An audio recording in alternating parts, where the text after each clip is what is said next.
goblins, I couldn't tell. But something happened on the Tribord Trail. Giants and dragons are corrupting us all. If we don't get help, we will all go to hell. Did you hear the news out of Waybaco Cave? A beholder tried to make us their slaves. My players trying to control our brains. I just woke up and the village was razed. We need the Stronghold to protect us for the night. We need the Stronghold to help us with this fight. We need the Stronghold. We need the Stronghold to go searching through the game. We need the Stronghold. We need the Stronghold. It's been a week since we saw Dave. A mighty group of adventurers. They're having just hell, but they may be mad enough to get us through this spell. When they are together, they are the Stronghold. We are the Stronghold. We're here to show you the way. We are the Stronghold. We might just have to save the day. We're just a group of heroes, yeah. We're big and we're small. We may not be the best in town, but we answer the call. When we are together, we are the Stronghold.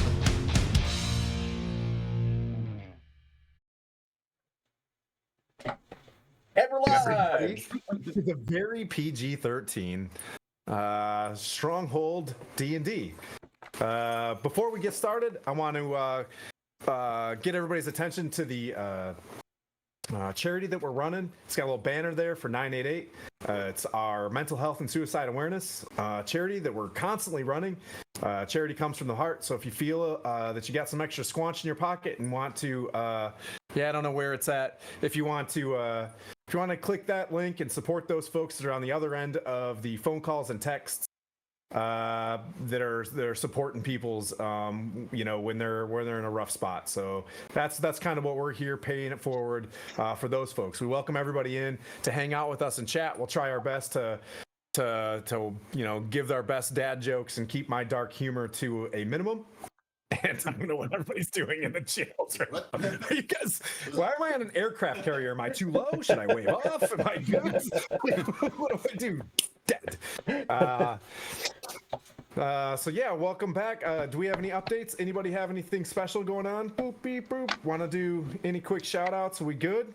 Skylar, got I'll do a quick shout out to Music Man Matt and the band Nova Scotia for helping me with the song, with that theme song. That's Skylar's voice. That's me singing. There you go.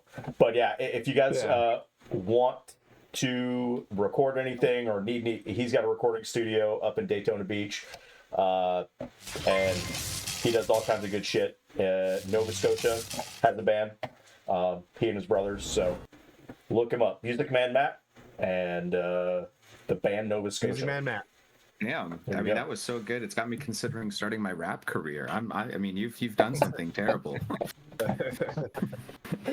So we do this every Sunday, and next weekend we'll be back to DM Pete with back in Waterdeep. No, we just threw a tantrum and went to Mirabar in last weekend, right? Yeah. I don't even remember what happened. You have to tell between your legs, and yes, and we're back here with the Grifters of Everlands. Now, stay tuned. All right, so everybody roll that D20, and we'll do our. What I would like you guys to do for today is just give me a last episode's recap, if you don't mind. We don't have to go into the greater recapery. Let's see. We're gonna go. Oop, you got one yet? I do, but I mean, did you go? I didn't go. I wasn't here. Oh, you weren't here. All right. Everybody roll. We're gonna go. We're gonna go low. Who got below a 5? Ooh, this could be good. 10 and below. Who are my 10 and below? We all rolled. Oh, you got an 8, Charm. What'd you get? That's 7, but man, I I've run about 6 games a week, so I'm gonna have a or have time sorting this out. Well, good. This is great. Crucible. Forged by All fire. right. Yeah, So what happened last absolutely. week? What had happened was Silver Fang Consulting Company, yours truly, Christopher Talkins, was able to finally join up in Silvery Moon with the, we'll say, the enigmatic and yet somehow woefully well-known Grifters of Everland. And met them in the town where there was something about abusing magical children with the threats of violence of some kind. I don't remember. It kind of blacked out there. We met a very eccentric mage, Bahalabar. I know someone's going to correct me because it was their previous character from the campaign. Belgar the Magnificent. Yes. There it is. There he is. Yep. And he was magnificently aloof. And he did give us some helpful information.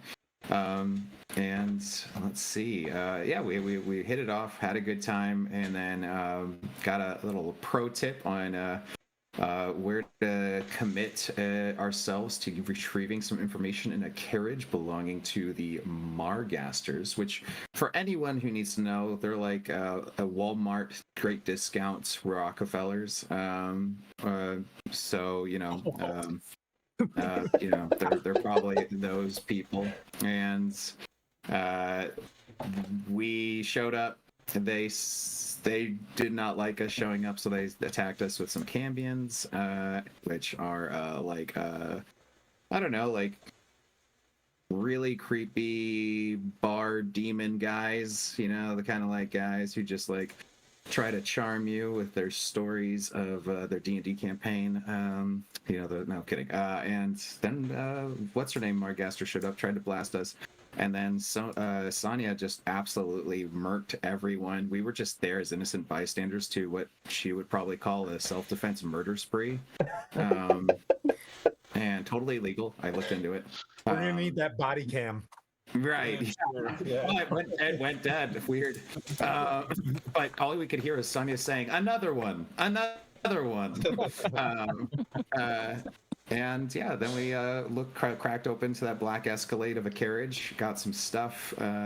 Blandina got a spell book for posterity. It's not looting if it's for knowledge. And we started making our way downtown, feeling good, chastised by the local police, who are very clearly corrupt and forgiving. No, I'm kidding. They're great. They were totally okay with the self-defense murder spree. At this point, Silver Fang Consulting gives everyone an A-OK. We're going to go ahead and review our methods and have a team meeting around some donuts and coffee in the morning. And I'm going to improve, our efficiency as we move towards the next place as non-murder hobos. That was really good. Thought that was really good for not. That was well put. You've run Well like put. 19 sessions in between. Every time I scroll through Twitch, you've got like another, you know what I mean, another one going. Yes. I'm like, holy smokes! I do this singularly. I'm a professional DM and I do almost nothing else for a living. But If you do, if you're out there in the universe, find just search Charmed Fantasy, Old World Charm right now, nailed it. and hit follow there. Yeah, Yes, I'll do I'm almost trying. anything for money. So please get my DMs. I'll do only Fandolins, or is it only Fairies? Only Fandolins. Oh, that's good. That's the best one yet. Oh, we lost Sanya. And right on cue. There they go. Oh, we're sharing screens? All right. Okay. I know. So what had happened was, so this party, for everybody else that just probably tuned in, we started the party out in this party in Fandolin. There's missing obelisks, whatever. This is Storm King's Thunder. The party's overall trying to grapple with the falling of the Ordening of Giants right now. So they've gone from Fandolin to the Icespire Peaks to Axelholm to defending the Grandfather Tree, places like Everland and previously the Silvery Moon. So The party does have inspiration today, so you got inspiration you guys can use for at any time. Charmed, you control the inspiration. If someone needs it, you can pass that off for the day. Wait. let's How see. does this work? Real quick. This Yep, sounds. so if you do the intro and it's not just a complete shit show, you get inspiration. It'll last for the session. Yeah. Oh shit! I saved my last inspiration that you gave. That one went away. That one This goes one's away. Okay. All right. That's okay. Bye. Yeah. No worries. So, that being said, you guys were dismissed from Silvery Moon, if you guys remember correctly, right? The High Marshal was like, you guys did a fantastic job. We're going to need you guys to leave. Yeah. Post haste. What I'll do for the sake of this, since we're back up to a party of to 7-ish, if I'm tracking right now. Yep. It's as opposed to for RP, as opposed to going around and saying, what are you going to do? What are you going to do? What are you going to do? I'll probably hit like 3 at a time. Right, but just remember in my mind, I'll catch up with y'all. I'll make sure that I do the best of, as we're all learning in the D&D universe, hey, you're on deck, so that you can be like, all right, this is what my character will do. And I'll do the on deck thing for combat as well, if we get into combat this session, which definitely won't happen as you go through the pass of Silvery Moon. There's no way, I'm just kidding. I will offer and this is for everybody, I'm going to offer you you're on deck. You know, if you have to spell scrub, or if you do the oopsie poopsie, I don't know what I'm gonna do, right? And this is for other DMs out there. You can pick up on this or use it or not. That's going to be a hold your action. All right. If we're in the heat of battle and we want to try to get through stuff, if you go like whoopsie poopsie, I don't know, you probably lost your movement. We'll come back to you and then you'll shoot. Okay. Does that make sense? Does that sound good? And I'll change that based on the tempo or whatnot, but that's just so that folks, I know that you want to like listen and pay attention to what's going on in the battle, but it also goes like, okay, this is what I want to, it helps you like remember, this is what I want to do. I know that's mean, but we'll work through this new technique, and if it ends up making me lose friends, well then I'll change it back to. Then they weren't whatever. friends. It's fine. Yeah. Point of order. Okay. Point of order. Point of order. We were kicked out in the middle of the night, correct? Yeah. So you left. I'll say you like it was at the Ravin River. You moved down the Ravin River. What? What do you want to do? I don't think we weren't really kicked out. We were just encouraged to leave. There's a difference. Yeah, It exactly. felt very like a one night stand. I'm you know, using the this is word. all- This is me using the words "kicked out." We left in the middle of the night after that fight, so we have not had a long rest. Is that correct? You've not. Okay, You've that- not. Yeah.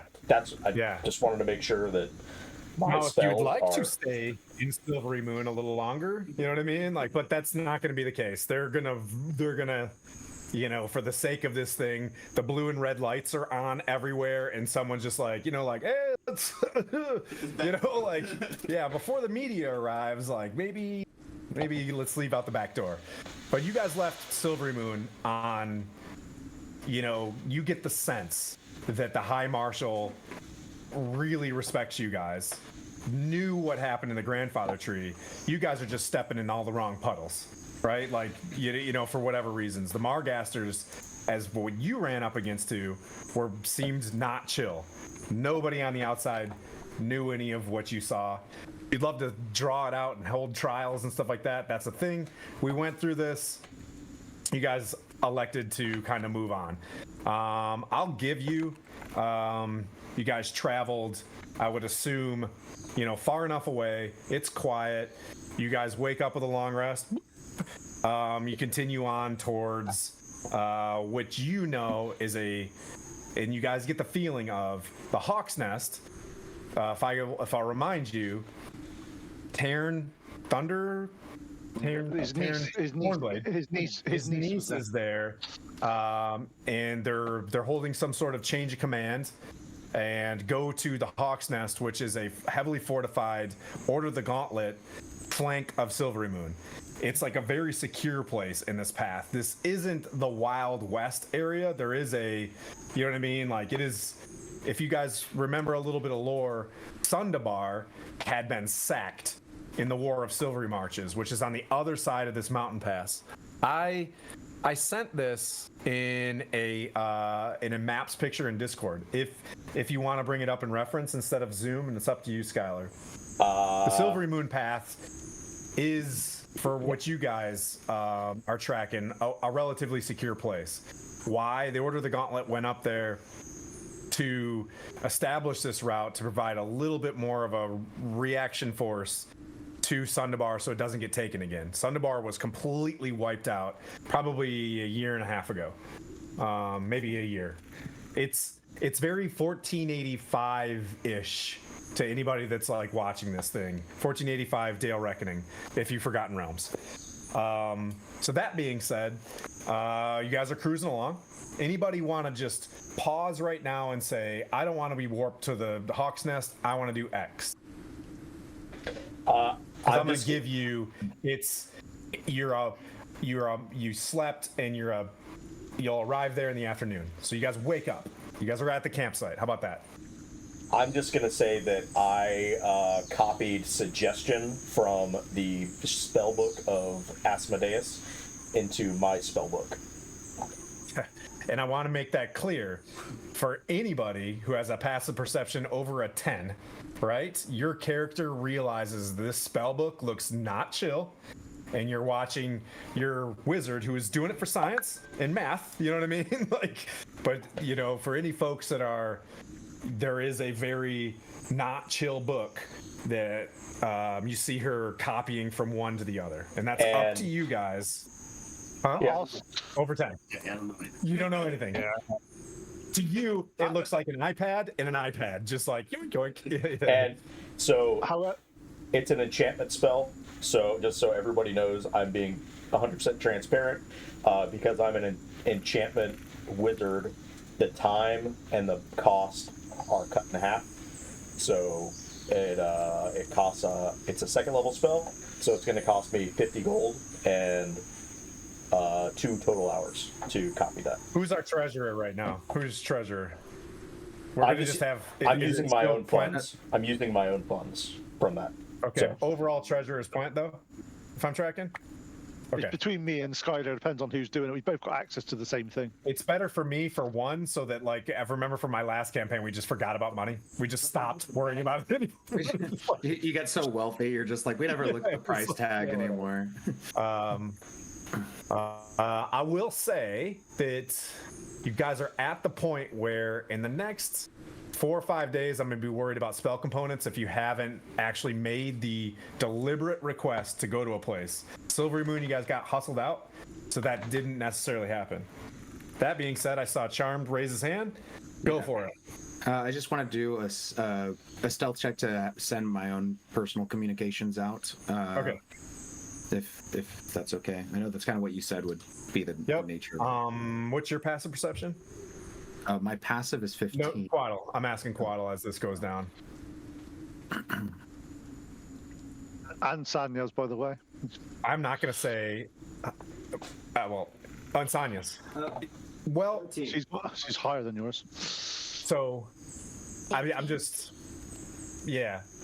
It's more for the RP flavor of it, because he's talking to a snake. Unless anybody else speak with animals as a thing. So, and my speak with animals only is if I initiate it. Correct. What I'm saying. What's your passive perception?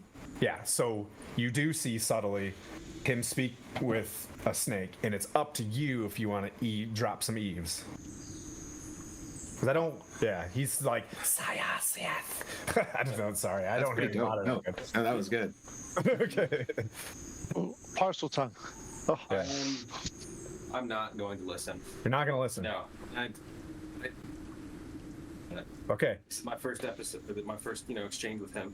Yep. So, in terms of this, he does speak into it, and you can do that part if you want. But I would say with your passive perception, the snake acknowledges something, and you're getting you know what I mean? Like, what I would say is charmed you, and you can do a persuasion roll on this one, or a deception roll. Do you always talk to the snake? Right? Or oh yeah, it's very, very common that I talk to the snake, and I don't I don't necessarily am trying to like let me.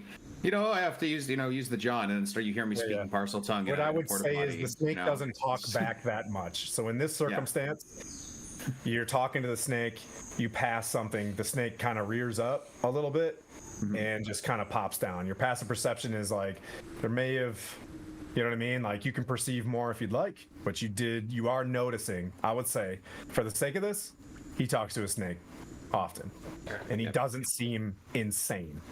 Right, like except for the part where I'm giving the snake a gift and it's a little eye patch. I'm just like tying it off behind the head. That's a little insane. Okay, and we'll do plant. Tim, one thing is also from that items we got from the Madagascars, because that's what they're going to be called from now on. There was a scroll of demon summoning. Yep. So you guys. So what I would say with your I'm taking that scroll of demon summoning. I'm telling people I've got it. I'm putting it inside my armor, and I'm going to get it destroyed when we get to the nearest holy temple. What? Why can't I copy that into my spellbook? Why do you need to be able to summon demons? What if we need a demon? What if we need a demon to fight a devil?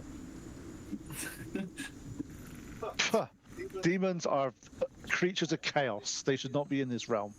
I thought this RP session would take a little bit slower, but yes, why don't we discuss this for the greater audience out there? Welcome everybody. This is good. I like this. This is important discussion. Why wouldn't we have that? I wouldn't ever intend. I'm not that type of, I'm not that type of lady, but I think it would be a fairly solid thing to have in our arsenal if we wanted it. So you want to summon a creature of chaos to this realm? I'm not saying I want to. I'm not saying I want to. I'm saying we might need to at some point. If we need to scoop his lowest to summon a demon to help us, we should not be succeeding in our quest. And I mean, the way anybody else? You guys are hearing this discussion. You know what I mean? And My good friends, if I may, I see the gentleman here has a point.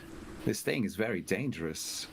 But Blandina, from what I've seen, wields magic that can mold minds and has magic that in itself is controlled chaos.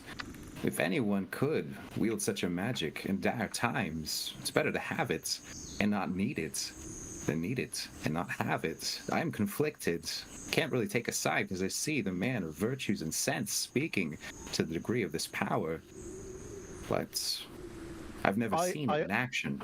I agree that spells have a purpose, and if you do it with evil intent or chaotic purposes, that's what will happen. I totally get that. So if you have suggestion and spells that are able to be used for good or evil, I get it's how you use those spells. I also channel my spells in that way. However, summon demon in its complete essence is pulling a chaotic demon out of the depths of the abyss and bringing them to Farun. That is something that should not happen under any circumstances. No good can come of that.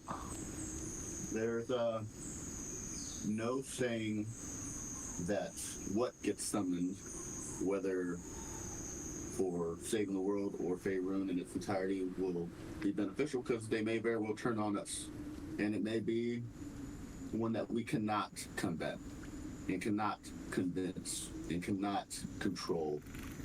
There's lots of unwieldy things in the Underdark, and demons and devils are not those that I'm fond of. I just think the risk is too great. I get there's a multitude of spells that can be used in different ways, but what good could come of summon demon? What if we weren't? What if I promised to only use it outside of Faerun?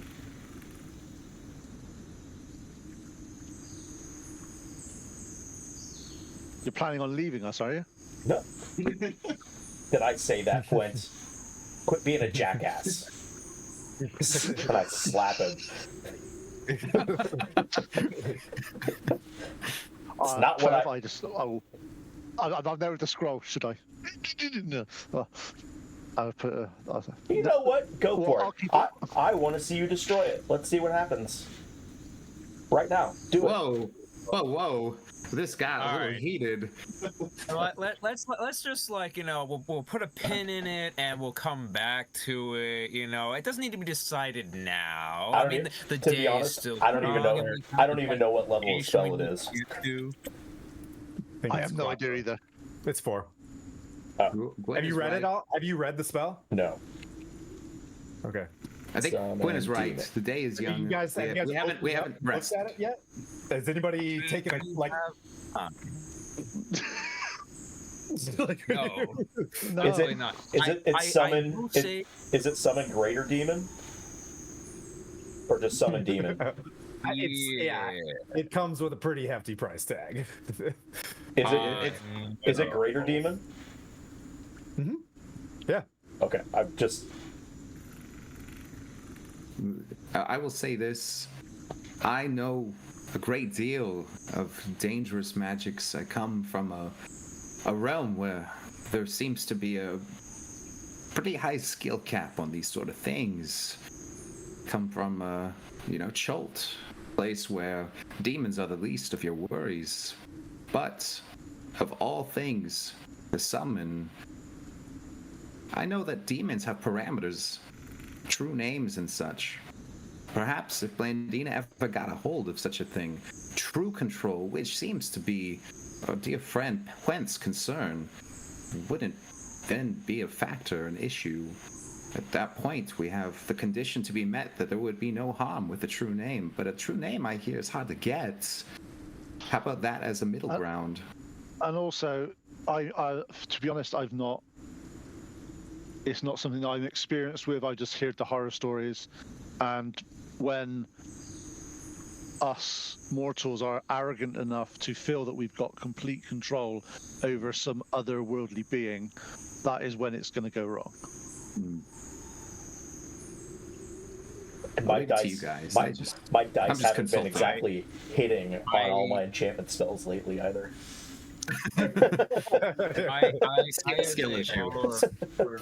as a follower of Paylor, have my own opinions and thoughts on this, but I'm feeling more pulled in the direction towards, towards Puent's concerns more due to the fact that, I would rather, not take a risk, of, especially if it's a greater demon. The thing about demons is that they can be fairly manipulative, and always like whenever you sign something, there's always the fine print people skip over and they don't ever see it, kind of deal. So it's one of those things where if you're gonna do it, I'm just gonna say that you're probably gonna end up paying a really, really, really steep price that I don't think many of you are ready to pay. So, just keep that in mind, because it may not be gold it wants. It may be something we cannot afford or are willing to give up in order to gain victory in some way. All I'm saying is let's not be too hasty in destroying it. Oh no, I will agree, because anything and everything has a possible possibility to be useful at some point down the future as like a last ditch effort kind of deal.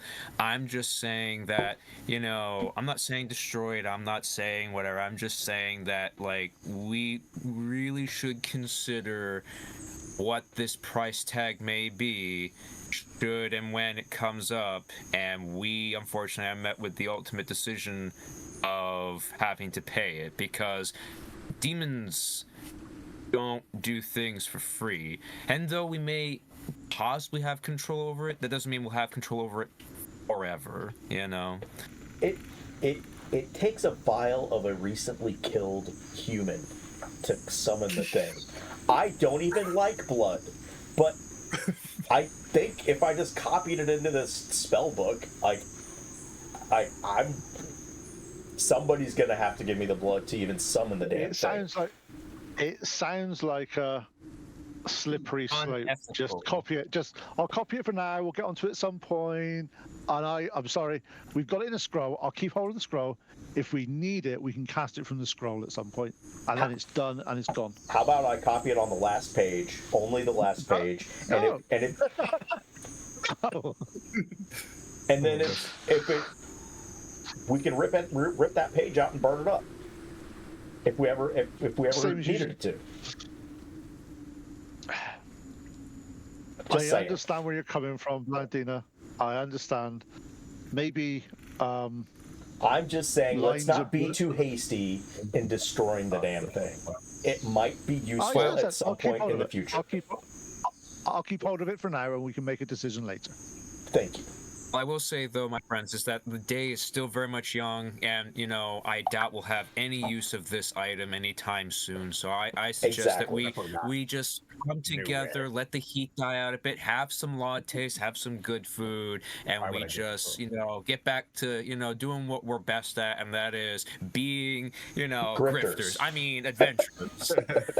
I really want it if we ever have an animated show for Quinn's perfect speech right there to jump cut into a town on fire, us panting and screaming and going, that ended so poorly. Like, No, That wait, was I a didn't bad mean idea. this. how did it escalate so quickly? Anya, is that you're hearing weird? all these guys scream over top of each other. Is there anything that you're thinking about, or are you just sharpening your weapons? I'm just sharpening the weapons, and I'm kind of thinking, do I want to steal the scroll right now? But- Okay, all right. and get rid of it myself without anybody knowing. But Okay, well, DM me if that roll happens and let me know what the roll is. Fantastic. The morning sun comes up, full rest. Ding Dong Johnson sitting there feeding Daisy and Daryl, and you see this pass to your right and left. There's nice, beautiful rolling green grass hills that go up into an escarpment of, if you've gone through the green and white mountains of like Vermont or whatever, it's just on either side of this Silvery Moon Pass. It goes up about 4,000 feet. It's nothing crazy, but pretty high, like peaks that you just would be gassed running up them. But they're nice, clean, rocky mountains off to your left and right. The sun rises in the east, as you can see it coming up to the front of you down the mountain pass. You can't really see anything. It's glistening off these two passes off to your left and right. Ding Dong Johnson's letting you guys know that probably in a couple hours you'll be arriving at the Hawk's Nest. But whenever you guys are ready, this is definitely not an ambush situation. As Discord was mentioning. We are looking left. We are looking right. We are scanning the horizons. All of theirs. You hear his pots and pans moving around. He whoever's riding in the wagon can ride in the wagon. I was kind of doing the math on who had horses. I know Hiss said he had a horse, but the wagon's open. The large circular looks like a gear made of adamantine is sitting in this large wagon. And you've got your summoned steed. I presume it's there for like a week or something. You've got your axe beak. And you guys are kind of moving out. The rest of the party, I threw you in the wagon, and you're kind of moving along. Clippity clopping. The ox are moving, and before anybody interrupts, we'll go to a cutscene. What you got, Mira? So, just for organization of the party as we're all mounted and moving, just to give everybody the benefit of the aura, I will be center, and we'll keep everybody within essentially 5. The charm? Move. Charm and aura of protection? Aura of alacrity. Yeah, okay. For the +10 movement speed, so we can just truck. Oh. Okay. Yeah. So Daisy and Daryl are moving out at a nice clip, A little pep in their step and just moseying on out. All right. Yeah, so you guys are moving. If anybody can raise their hand or interrupt me and say like I'm doing a whatever. You guys move out. Stony road. It's about a wagon and a half wide. It's crowned to let the drainage go or not. If as the water comes down the mountain, doesn't wash the road. So it's well kept, kind of an Appian way. Because it's coming out of Silvery Moon, so very good gravel. Moving along, you guys keep traveling for the rest of the morning. Nomming on some of your food as you move, and you look ahead of you, off to your left and right. You do see the bones of orcs. And it gets to the sense where there's troops of them that are laid out where the Silvery Moon Pass must have been the final stop of the War of the Silver Marches. Like, this is where the tide was met, with the forces of good, with the forces of the dwarves, from when Felbar, Adbar, they all came together. You guys keep moving. The road kind of drifts at a slope. From the top of the slope, you see the sun kind of going up, and there's a break in the shadow. Perched atop a rocky crag, a fortified settlement appears. A star fort, of course, of solid stone foundation, bolstered by fine moonwood oaks. A long waving white banner with a gauntlet of a fist grasping an inverted sword. You can see. So this long white banner, going in kind of like acutely triangular. It's probably like 10, 20 feet long, and up a tall pole. As I mentioned, it's a gauntlet of a fist grasping inverted longsword. Before you, the Hawk's Nest, the fortification holding the eastern flank of Silvery Moon. You can see as you move up this, one of the kind of like demi-lunes is straight in front of you, and there's a circuitous path that looks very perilous if you wanted to go inside of this keep, right? So it goes up, and it makes these. Everybody's got these hats on. Did we get everybody wear a hat? Alec DeJohn on the chat. Oh, hats off to you. You can tell as you go up this path that the demi-lunes that come out of these things, there's a lot of different angles to be shot at from either crossbows or longbows or whatnot, and you can see a gate that's sitting there. You guys roll up, and there's at least one or two guards in fine chainmail, spears, and wooden shields. Their chainmail is very light in color, almost as if they're lower order the gauntlet. They see you moving up. I don't know if you're branding anything or you're giving anything from Lady Hawklight, but the necklace. Yep, they see you and they kind of look, and they're able to see it right away. They pull their spear in kind of tight, and they yell up. That there's the knight of the a Chevalier. Yep. They'll be like, you hear them say like Chevalier, and they nod their head, and you're able to move up inside this. You see a densely packed village inside this fort. That looks like either folks that are allowed to live in there are probably relatives or close family members of the people that run this fort. You see right away 3 different temples, one to Helm, Torm, and Tyr each. There's a longhouse for Tyr. It's got the anvil and the scales. You see Helm. Looks just like a paladin knight out in front, and then Torm is lightning bolts or some shit. I forget. I'm DMing too hard right now. You see basic blacksmiths, leather workers, and caravan supplies, right? So it's not like something like there's a store where they're trying to profit here. It's things to turn people out and get them moving, right? This is a very good safe spot. You see like a 2-story inn where folks are, speedily kind of like moving on to probably Sundabar to replenish Sundabar. The thing that's in your mind that you've heard in the past is that Sundabar was destroyed, and it's roughly 2 to 3 days down this path. You break a right at Sundabar, and that's an above-ground town that was supported by the mighty Citadel Felbar. Beyond this, almost like a 10-day, is Citadel Adbar that's almost at the deserts of Anarok. You do notice that there is a tavern. The tavern has, the classic wooden sign, where it's like the drunken duck or the inebriated pony. And this one is just a gauntlet with 3 spikes on it. And you see another inn that looks like that takes some coin. But other than that, you guys move up. There's a center-fed keep. And this is not a keep in terms of like 2-3 stories like you think a castle. It's lower than the Star Fort itself.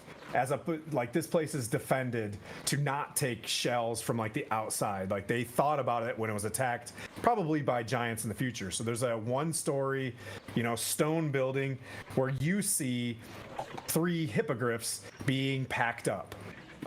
You can see there's small chests and whatnot, and there are 2 caravans, departing this place with nice chests of drawers in it. You see a well-dressed knight and a very finely dressed female that so the knight, a masculine knight with a grayish beard, and then a feminine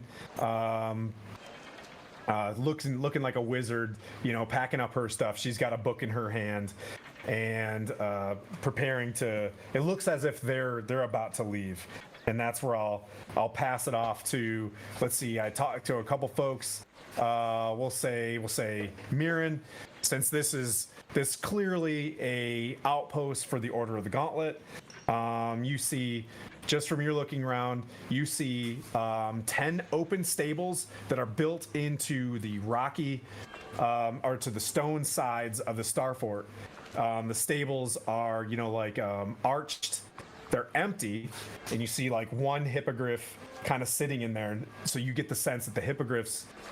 There are several. There's probably many of them in here, but they're gone at this time. You see roughly 10 to 15 folks that are in armor, and then you see other fighting age folks that are outside of armor, either going through the priorities of work, doing whatever. But it looks like this is a very martial type camp. Not necessarily mobilizing. It's your standard. We're staying alert. But there's nothing that seems like a threat. It looks like normal patterns of life. There's 1 or 2 guards over here. They're walking around. There's even an empty like parapet in one of the corners, right? So it's a Star Fort. So there's roughly 5 spots where you can like look out. It's off to you. You're inside. So now that we're inside, I'll talk to one of the guards we just passed. Okay. On the inside, and ask where we can restore the oxen, our horses, and other mounts while we're here, and then ask to be shown to, I guess, the nearest, not Lady Hawklight. See if I can get a audience with Lady Hawklight or whoever her next in charge may be, so we can discuss the happenings.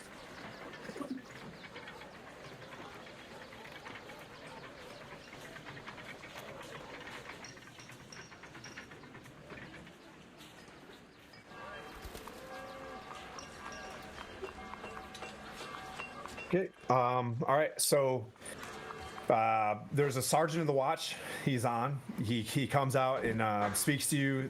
He's like, this is Sergeant Halvin.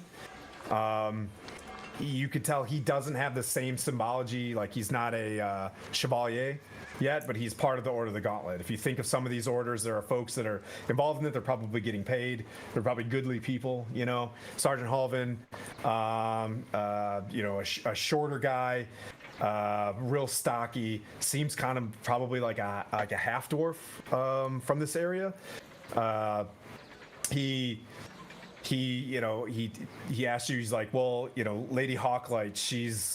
She showed up, and Lord Arthur Cavalos is the current Castilian, and he points off in the direction. They're getting ready to depart. They had their change of command ceremony a few nights ago, and Lady Hawklight took the air cavalry to air cav. You hear someone in the background, and he's like, "You ain't got your spurs yet, dog," and they got their Stetsons on.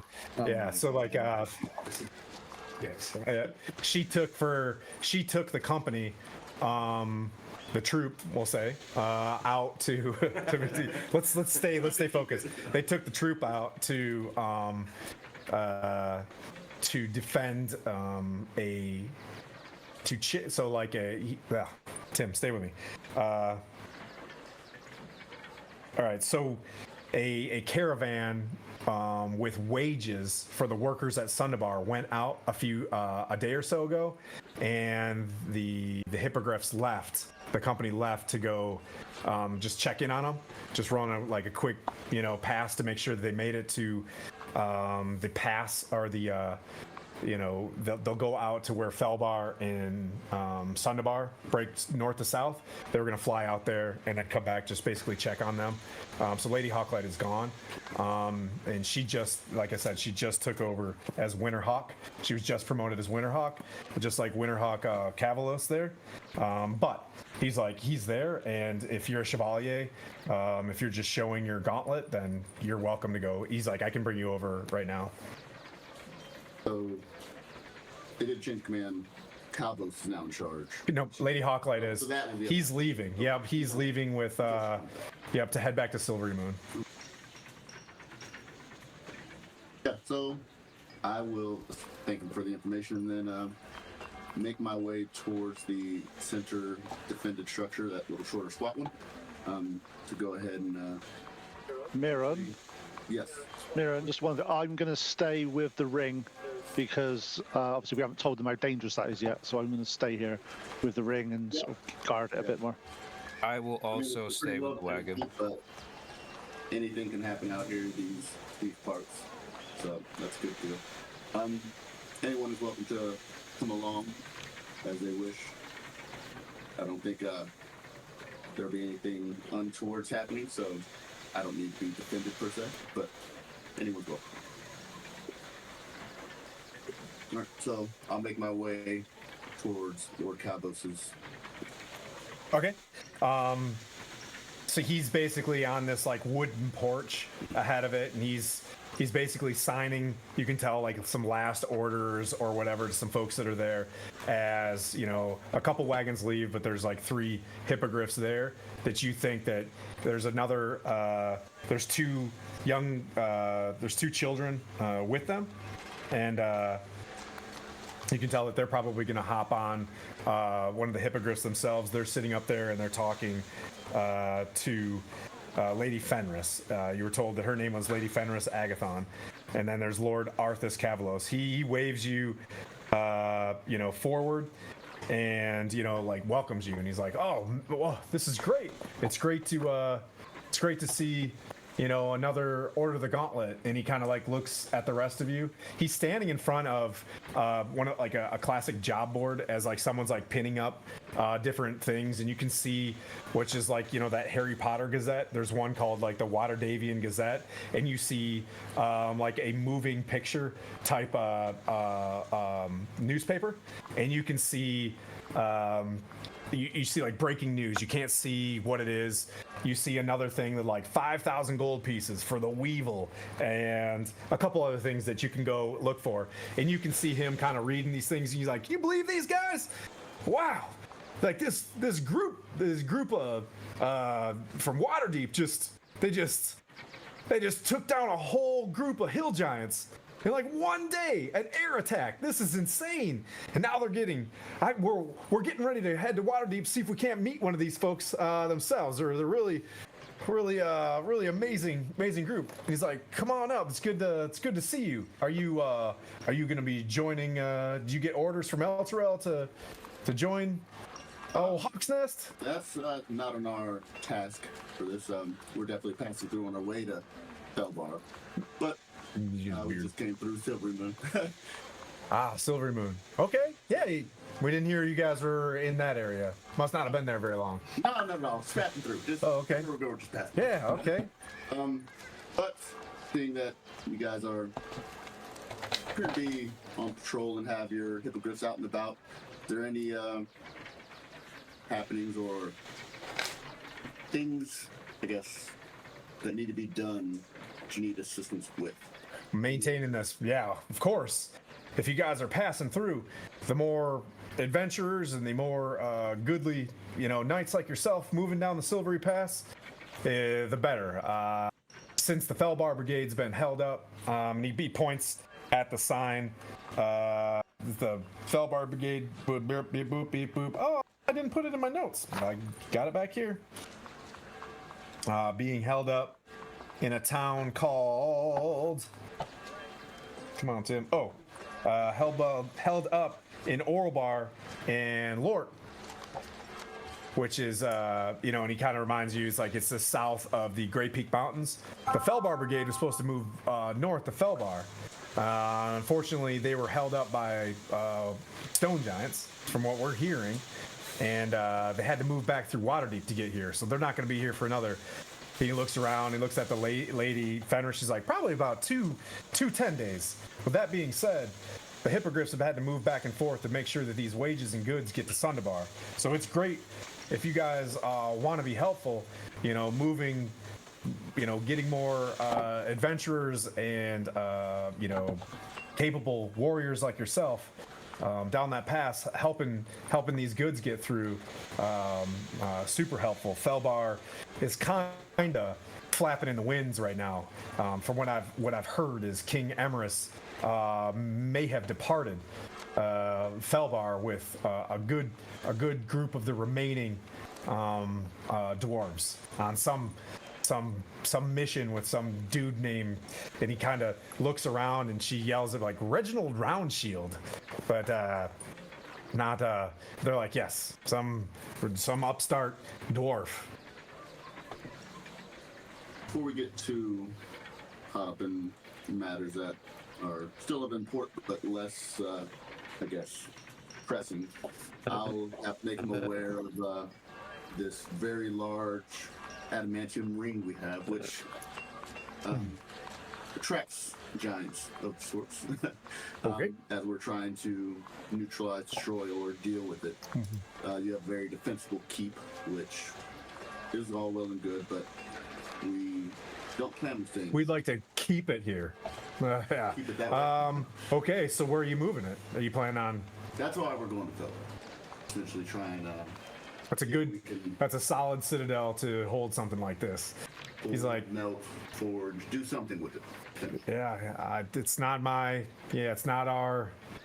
that's not my expertise, but I'll tell you who would know about it. And he points at, and he's like, your guys are going to the right spot. That was a very wise decision. King Emerus is gone. I believe the Felbar has fallen to his nephew, or gotta think of the name. Oh gosh, it's escaping me right now. But Felbar has fallen to going back. King Morin and Queen Tethmel. Kind of young, so that'll be interesting, and they'll probably definitely be welcoming you guys as well. I guess besides the happening, Parson Glaive is there as well. He's kind of the steward while they're young. There's a brilliant cleric, dwarven cleric. Parson is there. do you have any, besides the hill giants on the road, any? The stone giants probably about I guess the Felbar Brigade was probably about 10 days away from here, trying to move up to the north along the Anrock, and that's where they were stopped by the stone giants. They said it was an overwhelming force that they just didn't want to risk, and they just started moving back. I guess Lork and Oralbar fell. we'll have to make our way to Felbar anyway, so I guess that's something we'll have to take care of for you guys. It makes sense that the Giants would be taking advantage of everybody moving south of the Wall of Dragons, but that being said, you know, and he kind of points to the sky and is like, there, kind of looks and he's like, well, if I can, they should be here anytime, but we got to get moving. They should be here, you know, any moment. I'd like to be gone by the time she gets back so she can take command. From the time when we left, I guess got our full night's rest on trail and then here, has it been a day or are we somewhere in the night? It's been a day. It's daytime right now. Yeah, it's midday. As the crow flies, how long would it take for us to get to Felbar? 2 days? Yeah. Yeah, depending on how fast you move, roughly 2 days. It takes about a day to get to, you know, the intersection of Sundabar to Newfort to Citadel Felbar. There's like, you know, 4-way intersection. That's how it'd take you a day and a half if you moved out, or a day if you were moving pretty good. Okay. I'll make a request from him to see if we can spend the night since we've been on the road. Yeah. Knowing the dangers of the ring that we have with us. Yep. But plan to leave the next day. Okay. And we have no problem with that. Yeah. I mean, you know, brother, this is our place. There's always an opening for you, especially, he's like, the inn's here, and you know, if you want to stay in the inn, that's one thing, or you can stay in the barracks. It's up to you guys. Obviously, you know, we'll see what room we've got, but we'll be able to put you up. But other than that, as I leave right now, it's Lady Hawklights, and if you're in good standing with her, it should be good. I've heard good things about you. Much appreciated. And then a little with the tweakings. Yeah. All right. You know, and he's like, I'm gonna end on that note. And he looks at you guys, hops on his hippogriff, you know, and he's like, hi. And you know, the 2 hippogriffs or the 3 hippogriffs take a couple swings or you know, flaps of their wings, and they depart off to the east. You guys sit there for a little bit longer as the dust settles from the hippogriffs taking off, kind of a little bit of a dust out. And there's like an open grassy field, right, where they probably do like parades and stuff like that, but you can also see that that's where like the hippogriffs kind of land, you know, scrape up the ground a little bit and then move off to the side. There's like big huge troughs, and there's a lot of like you know, food that they lay out for the animals, but you get a sense that there's folks working very diligently in the stalls. Hippogriffs are like not exactly the most common creatures, so they're very well taken care of here. You can see it smells like leather and stuff like that. There's good tack hanging against the wall, and it seems like very like this troop, you know, like the Hawk's Nest Squadron, you know, is or Hawk's Nest troop. You've kind of heard about it, you know. I'm just making this shit up as I go on. But like, I like the whole cavalry thing. You see a white flag with a red stripe, or yeah. Anyways. We'll move forward just a little bit. From the distance as they depart, you look in the other direction and you see some dots in the distance moving your way. Pass that off to you guys. Coming from the Sundabar direction. There's like a quick, like, you know, like a trumpet call, like a horn, you know, and some folks start running out with like water and things like that to where that parade field is, or that LZ or whatever they kind of like sit out, you know, and they're like standing by getting ready to like squires and things like that kind of run out there as well. For anyone who wasn't in the immediate vicinity as we were having that discussion, I'll let them know the hill giants, stone giants, rock giants that are on the path to Felbar, which is where we're gonna have to go. So we'll have to plan to fight them. So ready your spells or whatever to accordingly as we depart the next day. So did you come back to the ring and say that, or are you saying that on the way back? So I'm coming to where everyone is. So I presume whoever went with me, and then the group that's at the ring, I will come and let everyone know as this inbound individuals arrive. Come to let everybody else know before we go in the park. So they're saying that there's there's stone giants between here and Felbar. They're in the great. Yeah, so that would be the, if you brief it back to them, they said that they were down in the Gray Peak Mountains. Oh, that's way south. That's 10 days away. Haven't seen much in this area in terms of like, you know what I mean? Like, it's been kind of calm, but they're staying on alert. I was going to be a bit concerned that we're going to run into some. We know we're going to run into some fire giants on the way. That's just a given. Yeah. But running into stone giants and fire giants at the same time may be a bit of a push. How dare you? Yeah, they said they've been holding up the Felbar Brigade, so that means they're in and about the area. That was the word they encountered them. Doesn't mean that they're not anywhere else. Just keep your ears perked, I should say, for. Any news of Felbar? No. Essentially King Enris, I guess he's departed with some random adventurer, and his nephew is in charge right now. I don't know if you know him, any relation or something like that, but Just because we're short doesn't mean we're all related. I don't know. I thought you were royalty, you could just fall into that. I'm just fine. You guys are kind of talking back and forth, and then you look a little bit. We'll say, Quaddle, you're kind of paying attention to your surroundings a little bit with your passive perception. You notice that you see stables for about 20, right? And you look up and you see about you hear people in the distance being like, "That's something happened," and then they're like. Some folks are starting to like move around and like run up, and a couple folks like run up the wooden steps up to the escarpments, and kind of like look out, and they're like, you hear them like counting like B-17s coming back to the field. They're like, I only see 12, and then all of a sudden like ding ding ding ding ding ding, like a door, like a bell starts ringing, and you can see like folks starting to move up with like like gauze and things like that.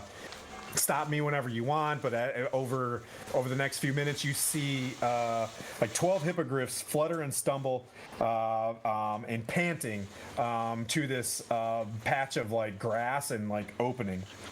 It's like worn grass, but you can tell that they try to take care of it. They land, the hippogriffs stuff their heads in buckets of water, start chowing at like tall grass and hay or whatever the hell hippogriffs eat in Forgotten Realms. You see some folks in some studded armor. You can initially pick up that like where a shield should be is missing. There are visible charred marks on some of the hippogriffs. A woman, in her 25 to 35, slides off one of the hippogriffs' mounts like very gracefully, pulls off an armet, sticks it underneath her arm with her long sword, tight against her side, holding a shield. Very clear Order of the Gauntlet shield. You can tell that she takes her job very seriously in the Order of the Gauntlet. Pushes her raven hair off to the side, and you can see Lady Hawklight marching directly up to the Sergeant of the Watch, and you can see her pointing, and he runs off and starts like moving out. The hippogriffs are panting heavily and are moving off to the stables, and you can see a couple of other like hippogriff handlers just like break out as they hear from other like knights or whatever. They just break out in sobs. You get the sense right away that there are some folks that have some very high passion for taking care of some of these hippogriffs. Can you imagine, right? Or not, whatever, maybe you're evil. I don't know, but like you can tell that like a lot of these hippogriffs like did not come home, right? And you see a couple of the studded armor or scaled armored folks, like they hug each other, and they can tell they're pulling off like civilians off some of these hippogriffs. They look like there's about 6 civilians being carted off these hippogriffs. One dude's arm is like amputated. You can tell it's like not chill. I'll leave the gore at that point because I like to keep it at like this level. You know what I mean? But anyways, as you can imagine, not a chill day as these folks are running up. You hear like women and men on the other side that are like maybe the spouses of whatever happened, like breaking out in sobs, like something bad just happened, a bad day that doesn't normally happen, and you guys are off on the side of this. Blandina, or I'll go Blandina and Quaddle on the first interactions. Real on quick, this. I just want to say thank you, Low 57 Girl, for the follow and the sub. Jeez, that's a big sub. Huzzah! Amputation comes back. That's what happened. Yeah, guys, arm was gone. And if you keep getting subs, I'll stop killing these characters. Welcome, Raiders. Thank you, Off Duty Otter. Thank you, buddy. It's good to see you. I love popping in on. He's always up on streams. But how about do this? You look like you're about ready to say something as well, right? All right. So hold yours, Blandina, and we'll go to Quaddle, and then Sonya. I'm gonna make Sonya's on deck for RP. down to the LZ and see where I can help out. Start cure wounds where I can. Okay. But I'm gonna kind of direct people who can do things like that. Yep. I'm not really the healer, the medic guy. Okay. So I'm gonna get started and then try and gather as many people as I can to help out with that. And then I'm gonna look above and kind of. I'll offer you this. There are some pretty heavily wounded hippogriffs. Okay. And there are some pretty heavily wounded civilians. And pretty heavily wounded Order the Gauntlet. What's your priority? Okay. All right. So you cast. Yep. Yeah, well, it's gonna be civilians. In your first couple moments, you run up to the civilians and start. You can tell they're wearing commoner clothes, and they look like your basic, wagon drivers. Like these dudes are probably like businessmen on a wagon train. Okay. I'm gonna ask them what happened. Okay. While I throw a quick heal. Oh, okay. Yeah.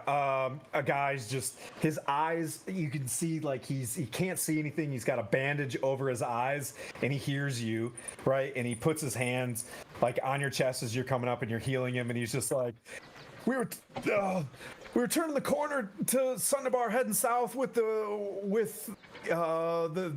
wages. Rocks and fire everywhere. Large thumping, and they could pick up wagons with their hands and just throw them. It just, giants. And they just, they blurt it out, and you hear like, the gasps, like giants. What kind of did he say? What kind of giants? He's like, I don't know. They were twice, 3 times the size of anyone, and one had. They had plate, they had full armor, and fiery red hair. Okay. I'm gonna say, hey, there's a quick 7. God dang it, Tim! You did it again. But anyways. Quick 7 HP to that guy. Yeah, it's quick 7. I'm gonna yell to Blandina, come get some of these soldiers healed. Yeah. And then, as soon as she's down there, I'm gonna just try and gather people and. Yep. Okay. Thing, and I'm gonna disappear back and then see. To make sure that the area is safe and secure. Okay. Sonya, you're in the wagon, you're healing and stuff. You watch this whole thing hit. What would you like to do? I don't have any healing, but I've got some medicine, so I can do some basic bandaging up and go in just. Okay. Oh yeah. You're gonna just try to get into not the thick of it, but do what I can. I don't have any healing stuff. I do have medicine. You can tell that the amount of wounded and things that are happening is overwhelming to be able to respond, so you're not necessarily getting in the way. There's like dudes on the hippogriff having that Saving Private Ryan moment where they're just kind of perking out a little bit and just like they got on the hippogriff, they got out of there, but shock is hitting these folks. One hippogriff that's just there lands and falls over dead. Like it took its last moment, lands and falls over, and just dudes are just weeping. You can see the Lady Hawklight just barking orders. Hiss, what would you like to do? Oh, Hiss, you're on deck. I'm sorry, I don't want to throw that on. I was anybody. like, panic. Hiss is on deck. Blandina, was there anything else that you want to do? I'm gonna run up. I probably would run, but I'm gonna. My bad. Sorry. Pass out some. Pull out my Bradley cups and try to make. Okay. make some lattes and pass them out to try to. You just USOing it right now? Like everybody's coming back and you've got a styrofoam cup of coffee, like stale donuts. You're He's like, keeping "Thank you, people USO. alive. It's better than Come nothing." I don't have much, but this is what I can offer. Yeah, no. They're taking it. Yeah, you can tell like they're very like, you look at their lips are just completely cracked and broken, you know what I mean, from just shock chugging water, and it feels great. They're happy to be alive. Hiss, what do you think? And then we'll move on. Is it possible for Hiss to have hit the ground running and try to make it so that hippogriff he could cast a spell in time to save its life, and however I have healing spells and however it takes, whatever you would allow, I want to slide in, even if that thing falls on me, just to try to save its heart from breaking out of the strain, because that would save his heart. Yep, they land. There's chaos. It fell somewhere. Okay, so give me a perception check. Okay. Please. And this is you finding out whether you see this thing. Sure. You know what I mean? Looking rough, and you just dart after it because that's something that you would Prime Directive want to do. Yeah, dirty 20. Okay. Yeah, you see one that is just like, it's got you know what I mean? Like it's one of its front legs is completely, like, you can see, it's a bad break without getting too graphic, and it lands, and you can tell that it's just like waving. You can see that, and you can run straight up to it, and as it like falls, we're gonna say, for the sake of the theatrics of this thing, it's you heal it and stuff, but it's looking rough, and you can bring it back with your what do you want to cast? Let's see. I have Healing Word. Okay. And if there's like a prerequisite to, first level would be suffice, second level you tell me, but I would just basically put what I could into soothing the beasts. So here's what I would say for rule of cool in this thing: if you're spending an out of action cure wounds on something, and you're doing your best to cast this spell in the most, like, you control the situation environment, you know what I mean? Like, I'm not gonna really, you're gonna bring it back. X amount of healing went in, you know what I mean? Like 7, healing go in. That's a high heal too. And you guys, I'll say, Puent, I'm assuming you're gonna heal. I'm assuming Gwen's gonna heal as well. Is anybody just gonna be like, no, I do not want? Yeah. So you guys all run up there, and you guys do another fantastic Silvery Moons. You guys are run straight in like MASH, and you all selflessly start taking care of folks, and you start taking care of these things. Also, Tim, Lady, what I'm doing, I'm going to be casting Aura Vitality, so we can do, like, with the 3rd level spells and 4th level spells, I can do 40 or 50 lots of 2d6 healing on people. So I'm just going to be basically spreading it around and healing everybody as I'm walking through, blessing them with moderate. Okay. Over to Mirren. You hear just like a very strong, outside whistle, and Lady Hawklight is on that porch, and she kind of just gives you like she's just like, Chevalier, and you get the sense that there's probably 4 Chevalier here. It is like, you probably had to have fought a giant or something along the way in order for one of these guys to be like, oh yeah, you're definitely higher up on this thing. And she kind of, and then has you run over. You have your own agency. You can be like, nah, whistles at me. Seeing the party at a glance, healing and taking care of business there, I see that's sufficiently taken care of, so I'll go and see what's urgent enough to require me to not partake in that, and see if I can assist. Yep. you can see her helmet's off. She tightens on a band that she's got in the back of her hair. She twists it around. She puts her armlet back on, trying to stay as professional and clean as possible. Like she's still like wiping off some char. She lifts up her armlet, to keep her her face inside of her helm, and calmly she just looks at she's like, yeah, so it's continuing here. I wasn't expecting it to hit, but fire giants hit them at the intersection of Sundabar and Felbar. Two of them attacked the wagons. We got the drivers out, but unfortunately, two of the Chevalier that I had with me stayed behind to let us to leave. We lost 8 hippogriffs stayed behind. We brought a total of 20. We appreciate, she kind of points getting that one, back in action. You can see she's kind of keeping it back.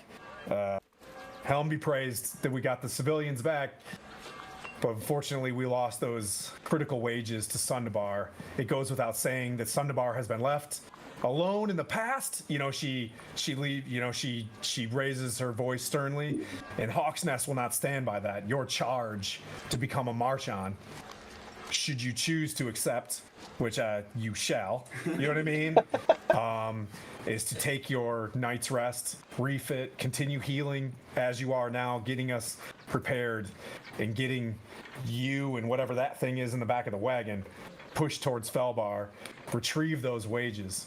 It appears that the giants, as I left, finished off the rest of our noble knights, you know what I mean, and moved towards, and she looks at Puent, they moved towards Felbar. I saw from the height at least six other giants. I don't know how fast Felbar is going to be able to hold out, but I doubt they're going to be able to hold out the evening. I'd say the dwarves are crafty, but we need to secure that intersection and provide as much help as we can to Felbar. So I charge you to get to them as quickly as possible. I accept the charge. And just to clarify the task, the wages, you want them delivered to Felbar?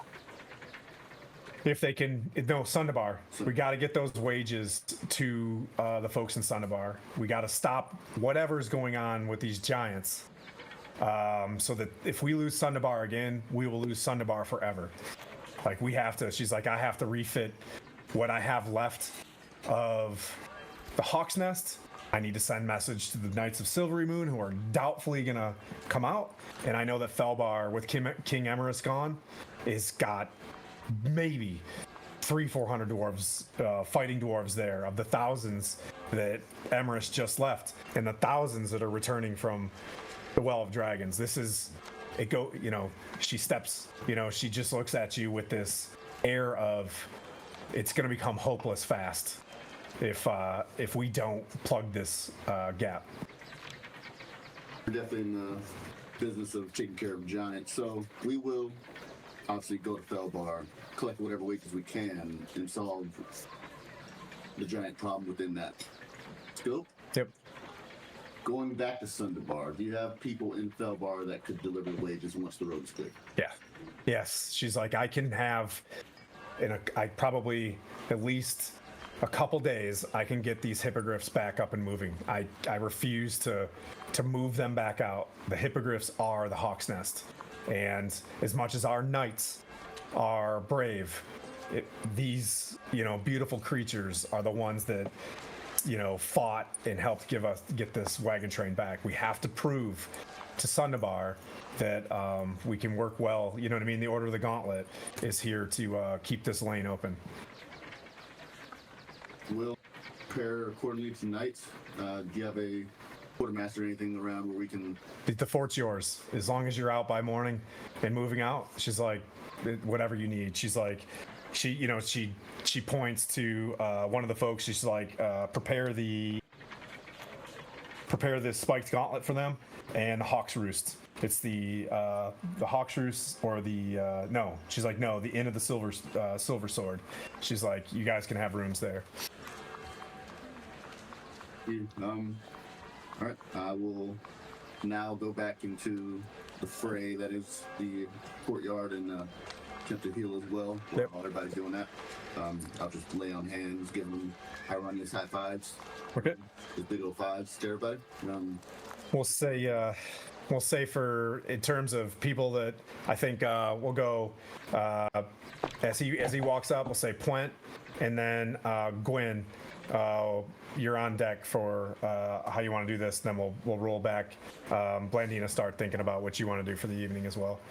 I'd say in order to start healing and keeping these things going for the better part of the night, I'll say, and this is for Puent as well, leading into this stuff, the next phase of this thing is there's buckets of water clearing the blood off the parade ground. They groom this very well. You can tell that they take it's like a place of honor, right? And they're refitting everything to look clean again.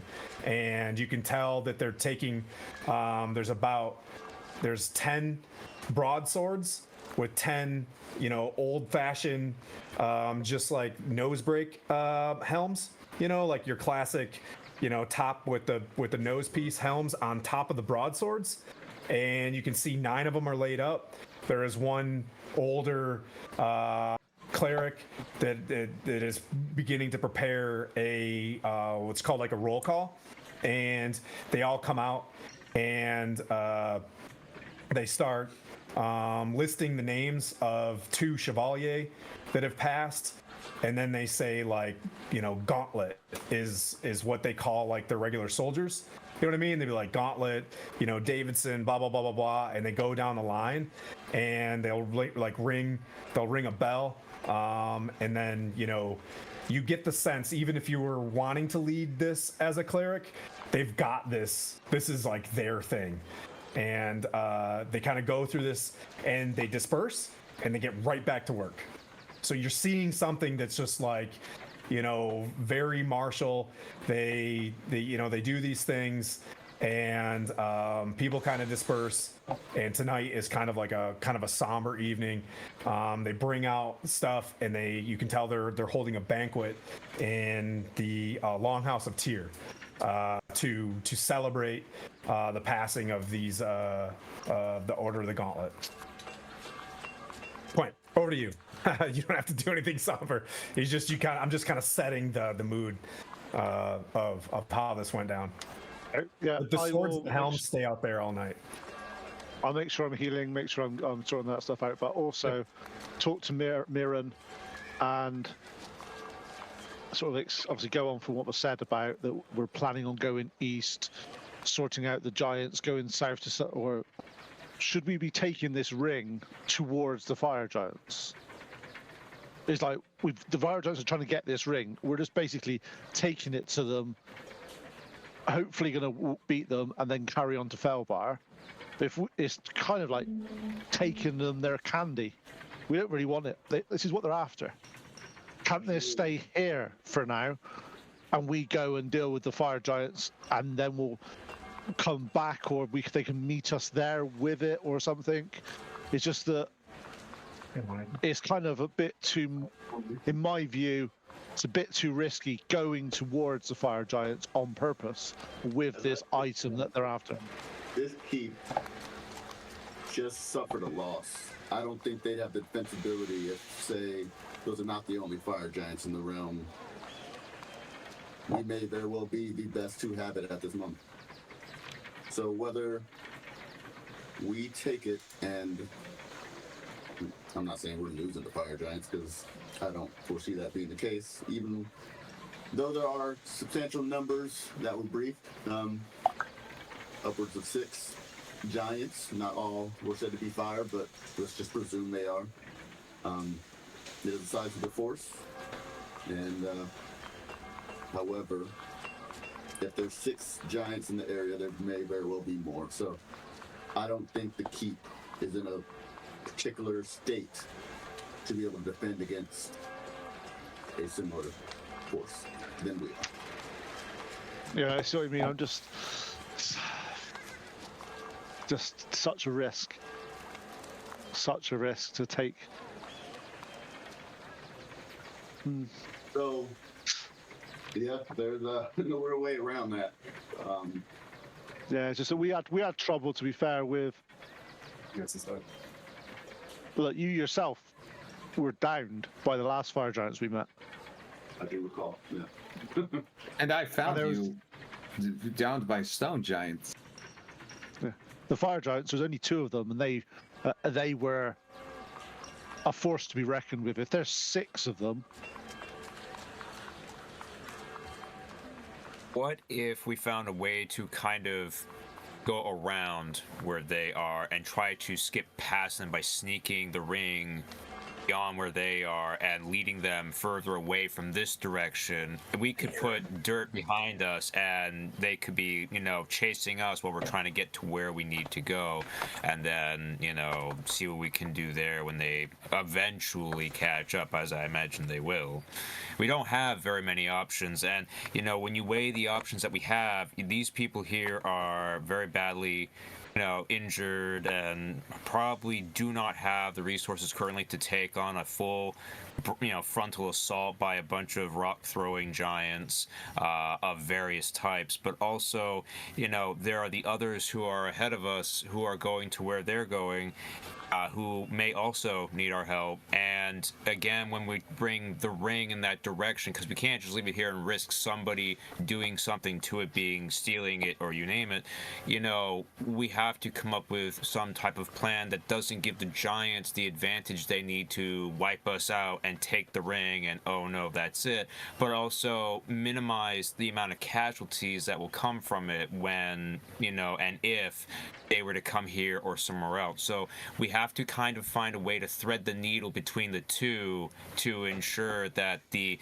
loss of life and damage is minimized, and our success in getting this ring where it needs to go is prioritized and higher.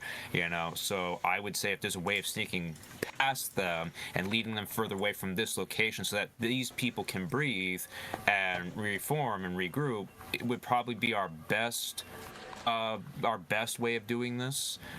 But I leave that to the rest of the group. That is merely just my thoughts on it. So, Gwen, my understanding is that we need to deal with these giants because they've stolen the money that is going. So if we try to skirt round them, they'll just get away with the money. I think it's less well, money. I feel money can be replaced, but lives cannot. I believe they attacked the wage caravan. However, they're also en route to Felbar. So if we lose another citadel in the area, of course, essentially, I don't believe Felbar will be able to hold as well. We're attempting to retrieve wages, stop the giants from sacking the citadel, and essentially getting rid of the ring or doing something with it all in one shot, essentially, is what's happening here. Felbar, we would potentially have the aid of the dwarves at Felbar as well, correct? Is there any way? What are we going to do with this ring? Because that's where we're going with this anyway. Yeah. So if we go somewhere else and Felbar falls, what are we now doing with this ring? May I interject? Yes.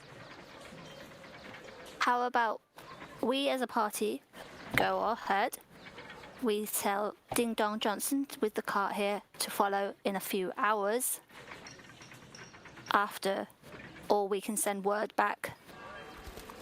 It's only a few hours, isn't it, for where we need to go? Ish. Yep.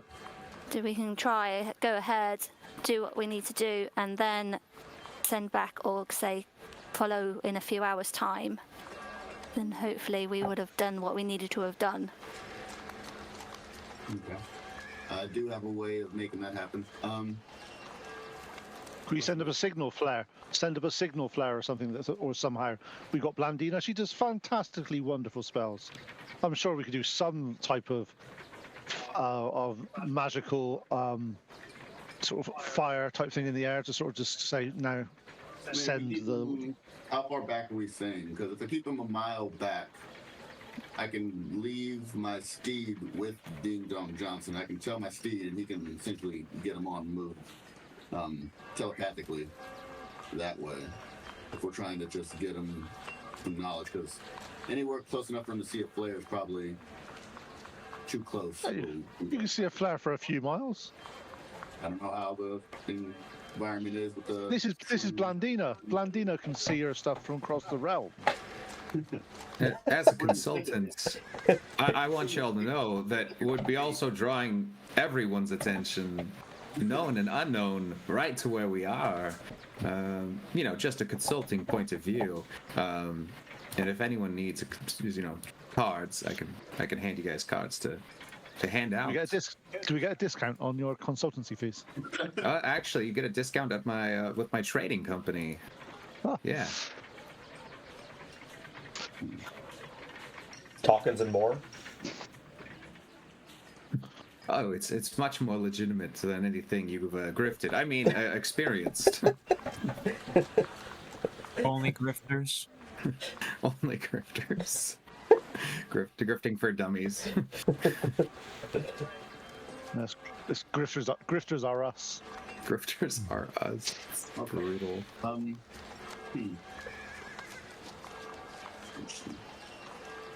I think I said maybe we do a halfway house on this. We go together. We know when we start to know that we're obviously we know where we need to sort of meet these giants. We just leave the cart with Ding Dong Johnson back a bit, just to stay away from the combat. Just to more or less, we don't want to enrage the fire giants and go, "That's what we're after. Let's go after it."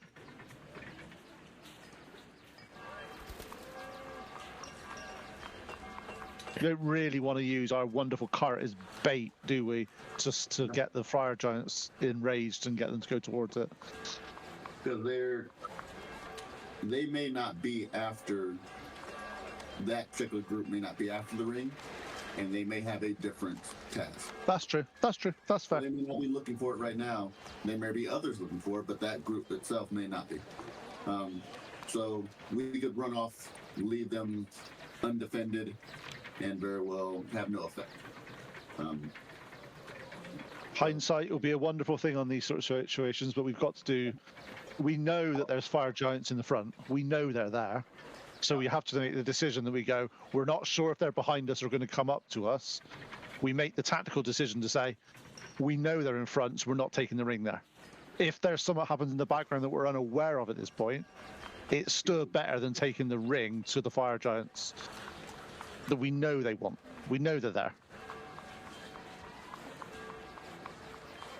That's my view, but I'm a bit. We're dealing with the unknowns, and we can't really quantify every unknown. That's impossible to do. But we know fire giants are there. No matter what, we're still gambling. We just have to take the lesser of two evils and go with that, I guess. 1 mile. Speaking of weevils, The lesser of two demons? What? No, I didn't say that. Waddle's got something. So we're trying to ensure that our caravan with the ring is secure within at least a mile. He can use his, I forgot what it's called. So you're just talking about sensing, or Yeah, sense. So you can be like, there's nothing within this of that particular type, like you did for dragons, but for giants. You can do that. yes. So I can communicate within a mile to my horse telepathically. If he can ensure that there's nothing within the giant within a mile from the cart, then we should be relatively safe in that sense for the cart to be alone. Or I guess not alone, but back that far. But, That works. I'm Okay. looking at the.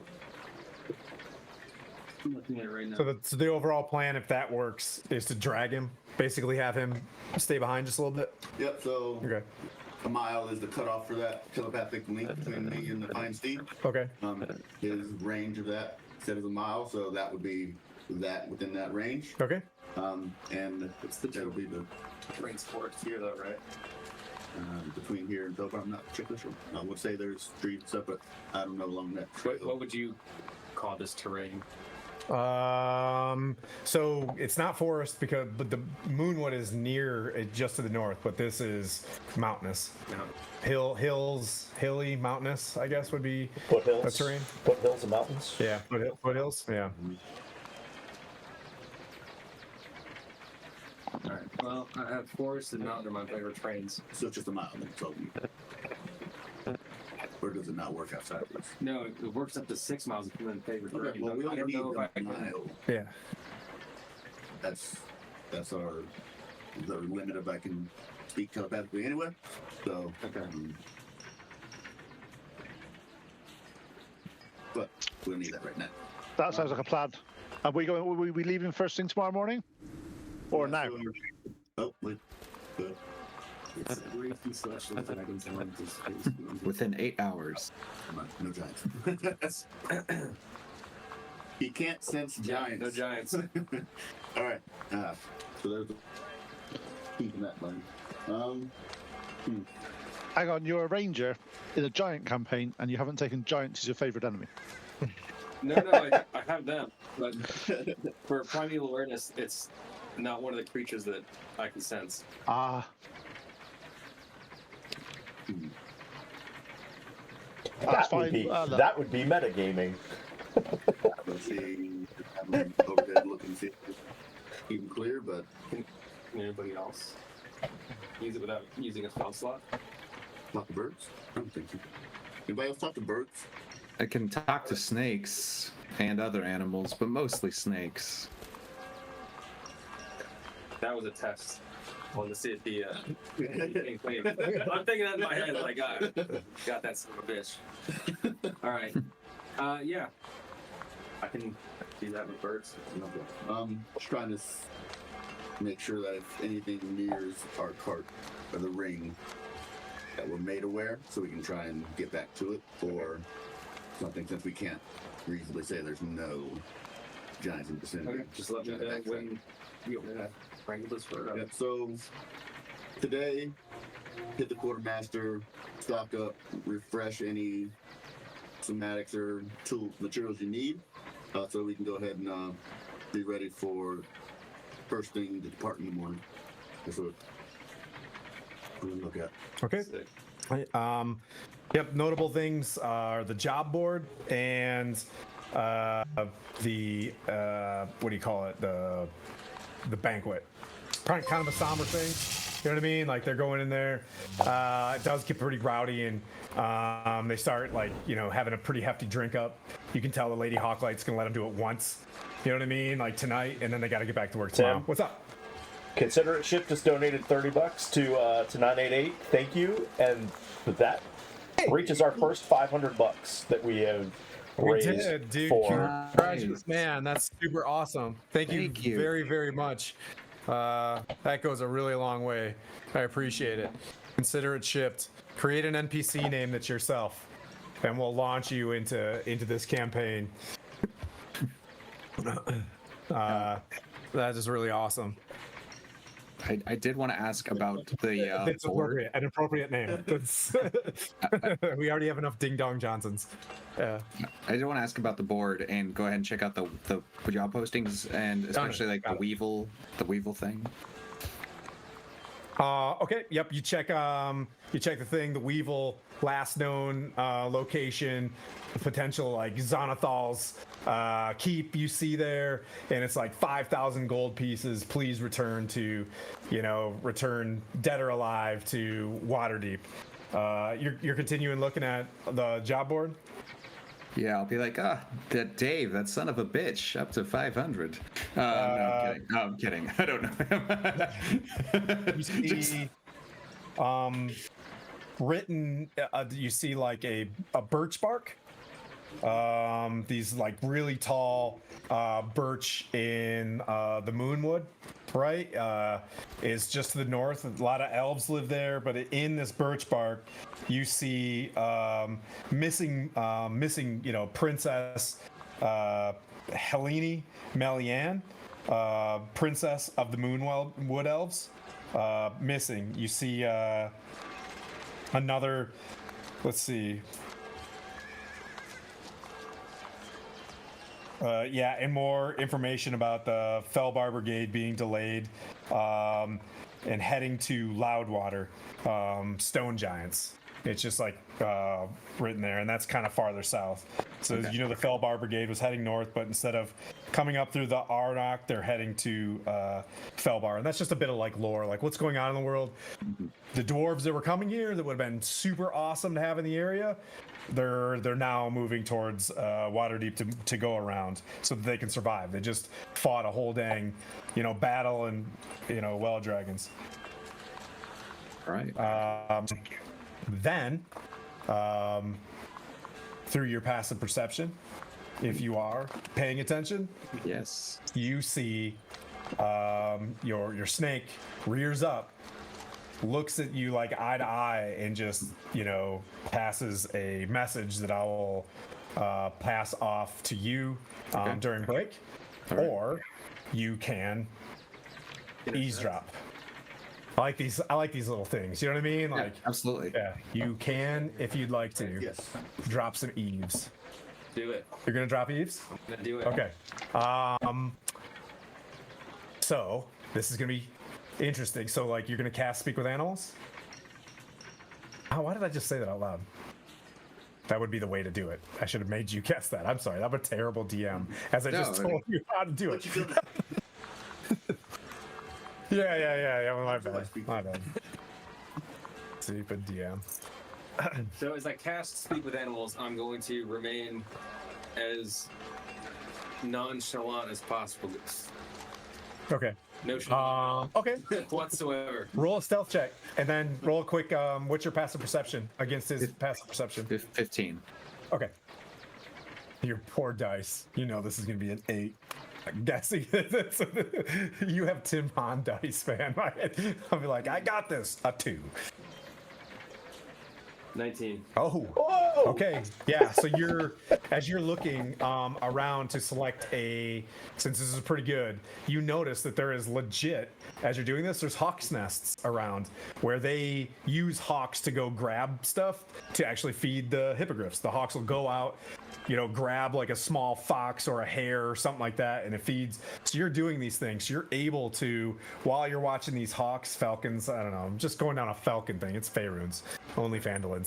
So you're doing this, and Only falcons. you see the snake, stand up and like look at him and like stare at him as if I'm ready to, and it's just kind of getting in his face. And as he's looking at the job board, you look and you can tell that the snake is like, you see the snake close one eye, right? Like you see, it closes one eye, and it's, I'm not going to do this whole slither thing. Just, the snake says, that was Zamlin Margaster, cousin to Ikari Margaster, high noble within Waterdeep. News travels fast. Your renown within the grandfather's tree should outweigh, but keep your head down. They have powerful unknown sources of alliances on their way. The snake kind of opens up both eyes. You see you see 2 red eyes. Okay. Switch to 2 vertical iris looking snake eyes. I will say, Trying to stick with lore as much as I can. I can be corrected later, but you saw 2 red eyes. I will say. Okay. He's keeping it to himself. I will say, in response, just a quick acknowledgement. Yeah, so you're watching this going on. I'll say, thank you, Father. Okie dokie. Out of the bag. I will move forward with this. We're going to stop these giants. We're going to stop the Margasters. Okay. and when I speak snake, that's my accent. 'Cause- Yeah. Okay. I was just wondering, like, is he putting on this other accent for the whole party the whole time? It's you know, common wasn't my first language. Okay. Oh, so wait. So the accent did the accent drop when you were talking to Snake? Yeah, I don't talk in a. You didn't in a- sound like Christopher Walken. I don't talk Yeah. like Christopher Walken's when I speak Got snake. Got it. So you're tracking. Tracking. Okay. Keeping you good? Good. All right. Everybody cool with a night's rest? Okay. Yeah, I want to ask before we do the rest. I want to ask the group if I could take 150 gold to copy Ice Storm into. I think it would be beneficial if we're gonna have to go up against multiple fire giants. Caw-caw. Thanks, Alex. Thanks for watching. Area of effect spell that does something. Yeah, so Ice Storm. Let me pull that up. Sorry, it's an AOE that it's a 20-foot radius, 40-foot high, centered on a point that deals 2d8 bludgeoning and 4d6 cold, I'm in. and creates difficult terrain in that area. It's a really fun spell to use in confined Are spaces. you guys coughing up the money so you can write that so she can write that through the evening? Yes, do we have that in our stores? We have enough to do So that. that's me using. I have 67 gold right now, so I would use 50 of my own gold. I just need 150 to cover the rest of it. And currently, we've got 375 in our group bank account. If we can sell the immovable rod, we might be able to. I don't. Do any of us ever plan on using that thing? Plan, so, you know, I But- plan on when you're trying to scribe the scroll, I'm going to use it and put it on your chest so you can't move. That's fair. That's fair. Honestly, you could probably do that with your finger, and I wouldn't be able to move. yeah, I'm good with that cost as it helps. Let's say ensure the survivability and success in this mission. So I'm okay with that.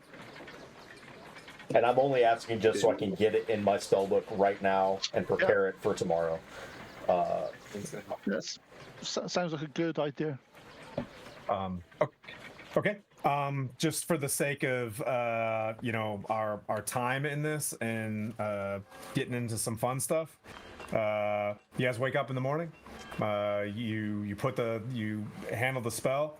Lady Hawklight, reminds you again of your charge, and she opens up to any other clerics or paladins in this group that if you do complete this path, you will be inducted as a chevalier in the Order of the Gauntlet if you so choose. And she gives you a blessing of the Order of the Gauntlet as you guys depart. You guys are gonna leave with Daisy and Daryl a mile behind you, something like that. Yeah, Okay. So, I guess I'll have to ask if they have any regular mounts around outside of their hippogriffs. Okay. So how many? So you have basically that set up right there, without, right? Yeah. Yeah. So they'll offer 2 more war horses. So that way I can leave my mount with Gerald and Daisy so they can get that note, that nod. So I'll work with Ding Dong so he can recognize Okay. the non-verbal from my mount. Okay. On the cue to make it back to the keep, just so that he's not just staring at my horse and wondering what's going on. So that, and then let's see. So who all has mounts? So we can go ahead and see if we have enough to make it, or if we need to divide up somehow the journey. I'm tracking. He's got a axe beak. You had steed, Yep. but it's back fine with. being done, yep. Okay, and then I don't think anybody has anybody else has a mount. So then for the less agile of us, I'd say, Quint, you probably need to get on there so that you can get to moving. So you can. That's fair. That's fair. I got short legs. And then for the rest of us, we all move out within range, stay fairly close knit. Then we'll get that 10 extra move speed, so we can get to stepping at a good clip. Okay. So, Blandini, you can have the other horse since I know you probably don't want to run and get sweaty. Correct. We'll go with that. Okay. All right. Also, Well, let me do this as you guys. Oh, what? What's up? well, just before the end, so Cat, it'll take the full 8 hours to copy that. Okay. So I probably won't get a long rest, but at the end, I'm going to. Actually, never mind. It'll take the full 8 hours to do that. Oh, okay. So are you loading it or not? I am. Because you'll have a thing of exhaustion. That's fine. It's worth it. Oh, tight. Oh, love it. All right. Okay. For the Silver Moon Pass, you guys travel. It seems pretty clean. You can't really see tracks that well in the Silvery Moon Pass as it's a pretty well-kept road. I'd say you travel 3 to 4 hours at this pace that you're passing them for your aura of alacrity. You travel 3 hours before you discover the smoldering cinders of wagons and the drag marks of several hippogriffs being hauled north at this intersection.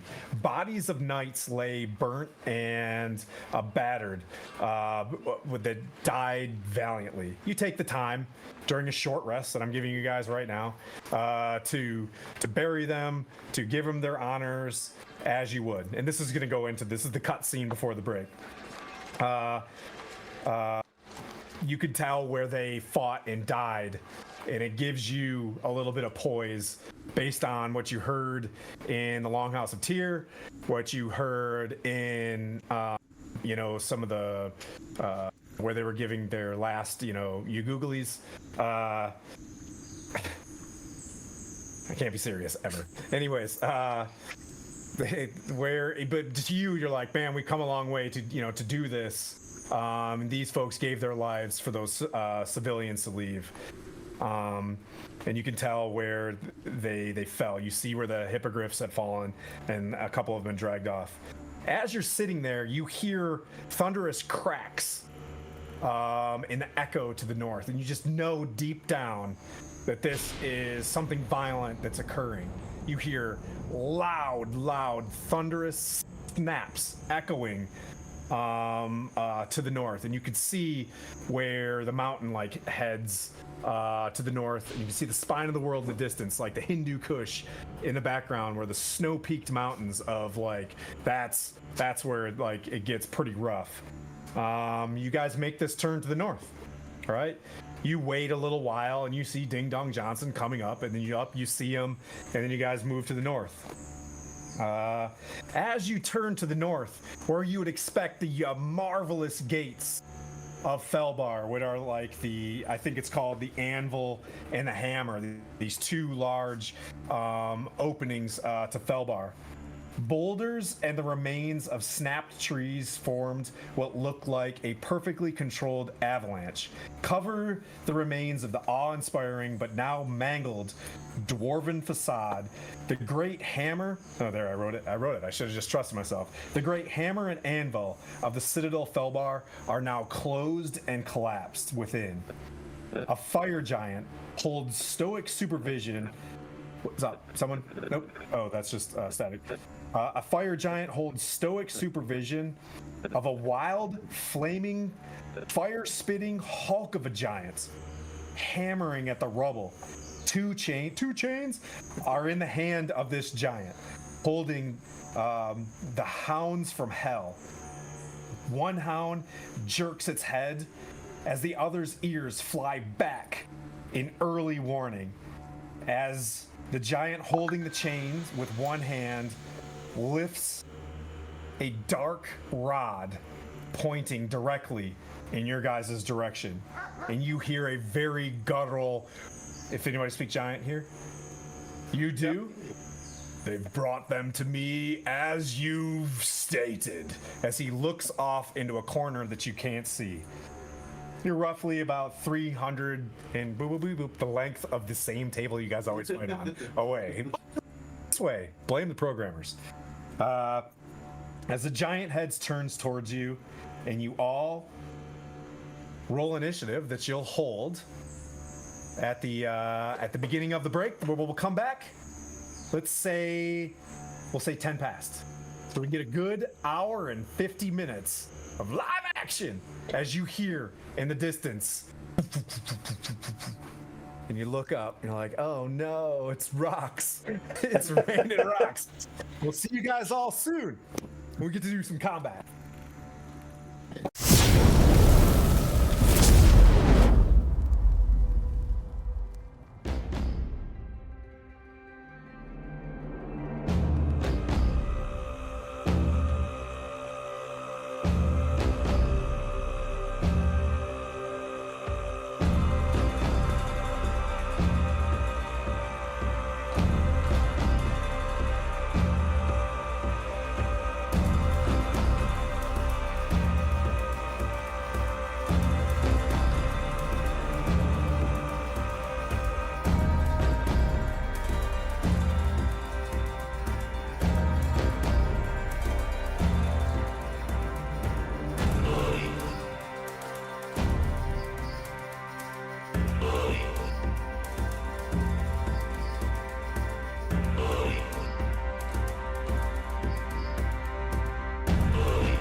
delicious berry wine.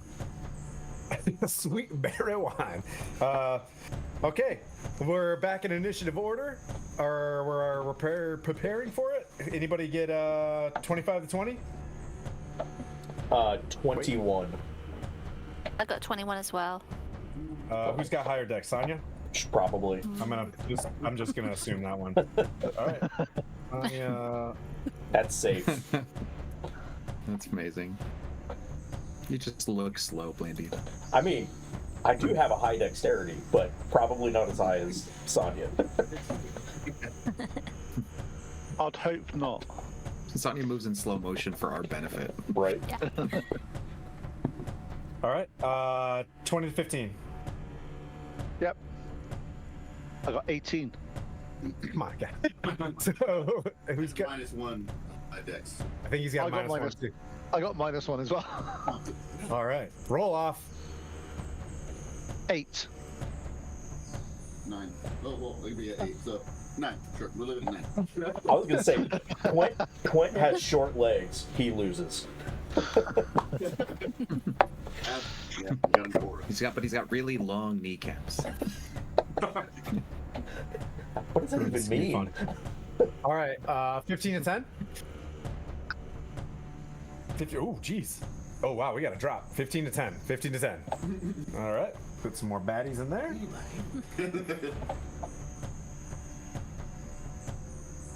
I think that's all of them. All right. Let's see. 10 to 5. I got 8. Okay. Oh, goodness. Quaddle's the best. Do I need to put up the Quaddle death counter? And then, well, I mean, let's see. Who am I missing? Gwen, what'd you give? Got a 1. Hey, 1's the new 20. Just, yeah. That's, I that's like a 30. You know what I mean? What's 4 then? What's 4? You got a 4? So just think of it as you've missed your first turn, but you're first in the second round. Hey. So everybody That's fair. remember I can do that. their position? Personally, I prefer going last, but that's just me. I'll give you a couple Mississippis in my head, and I'll just say hold your action. Right? I'll let you know if you're on deck. So just pay attention. I'll do a good job of saying you're on deck, and that's my polite way of saying like, hey, switch from paying too much attention to pick your next spell, or cast or whatever, and then we'll kind of move out. If this is the case, and this is the scenario, you saw this giant in the distance, like looking over. You can see like rubble of the citadel, and we're just gonna pick a dwarf at random. Okay, I'm gonna pick just one dwarf at random. Just kidding. That's amazing. Took me a moment to realize there's only Yes. Hazing is As if anyone else is playing a dwarf aside from Quen. Yeah, can you refresh me on what everyone's race is for my theater of the mind nature? We're all dwarves. So. Oh, you're walking. You're We're up all front. dwarves. That's you up front walking. So, Oops, all dwarves. within that 5. Make me within 5. Okay. Only one of us is the real problem. All right. Range, everybody. It's okay. Ask Sanya how well my brain's been working today. Tim's in for no trouble at all. No, it's No. rubbish. You're going for a good one, Tim, because we were driving to somewhere today, and it's completely. I'm driving to work, Whoa. and yeah, it's Sunday. Oh, why are we going this way? Oh no. God, and you were driving Oh, on the man. wrong side of the road? God. Not quite. Oh my god. I did say, do you want me to drive today? All right. I'm Pulls guessing over, I gotta cast Spirit Guardians. as this thing tumbles, does a 21 hit? Who? Me? No. Ooh. So just right before you guys are like, boom, just lands as you dodge and you move some of the debris with your sword out of the way.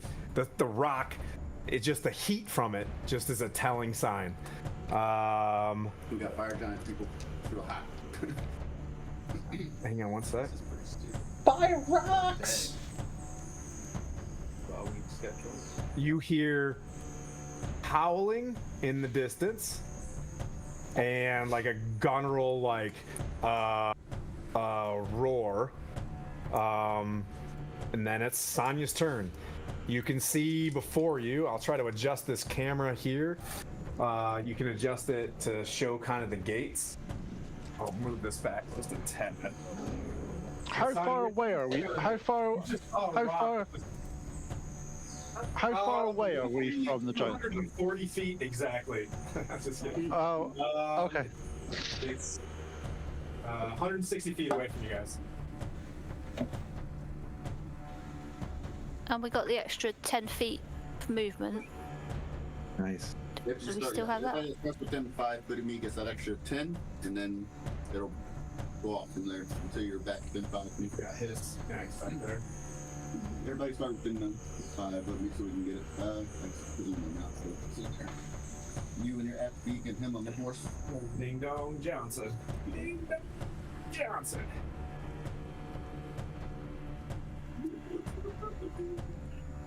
Oh, trees.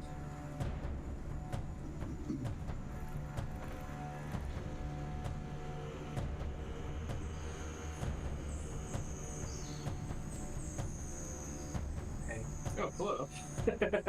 This is weird. It wasn't.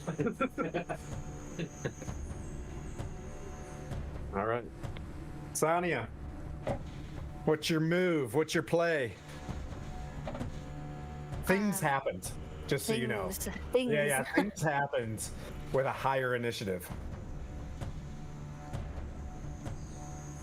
I'm gonna find the closest place to hide currently because I'm not quite within range to do anything. Are the giants like 240 feet away?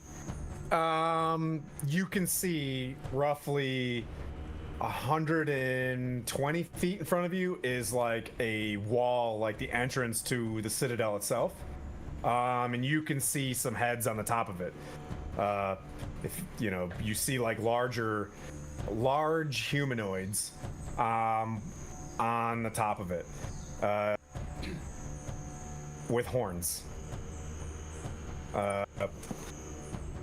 So that's what As you in can the kind of see helmet from the horns distance. or just horns?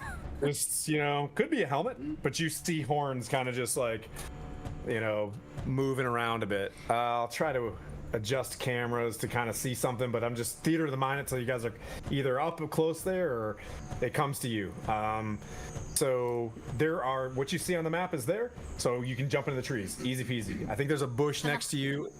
Yeah, I'm gonna hide in, and then I'll Just kind of assess. So you can see that there are trees that you could just run straight up and stay hidden in those trees, despite them seeing you for probably a while coming up the road, you know what I mean? And then one of the 6 disappeared.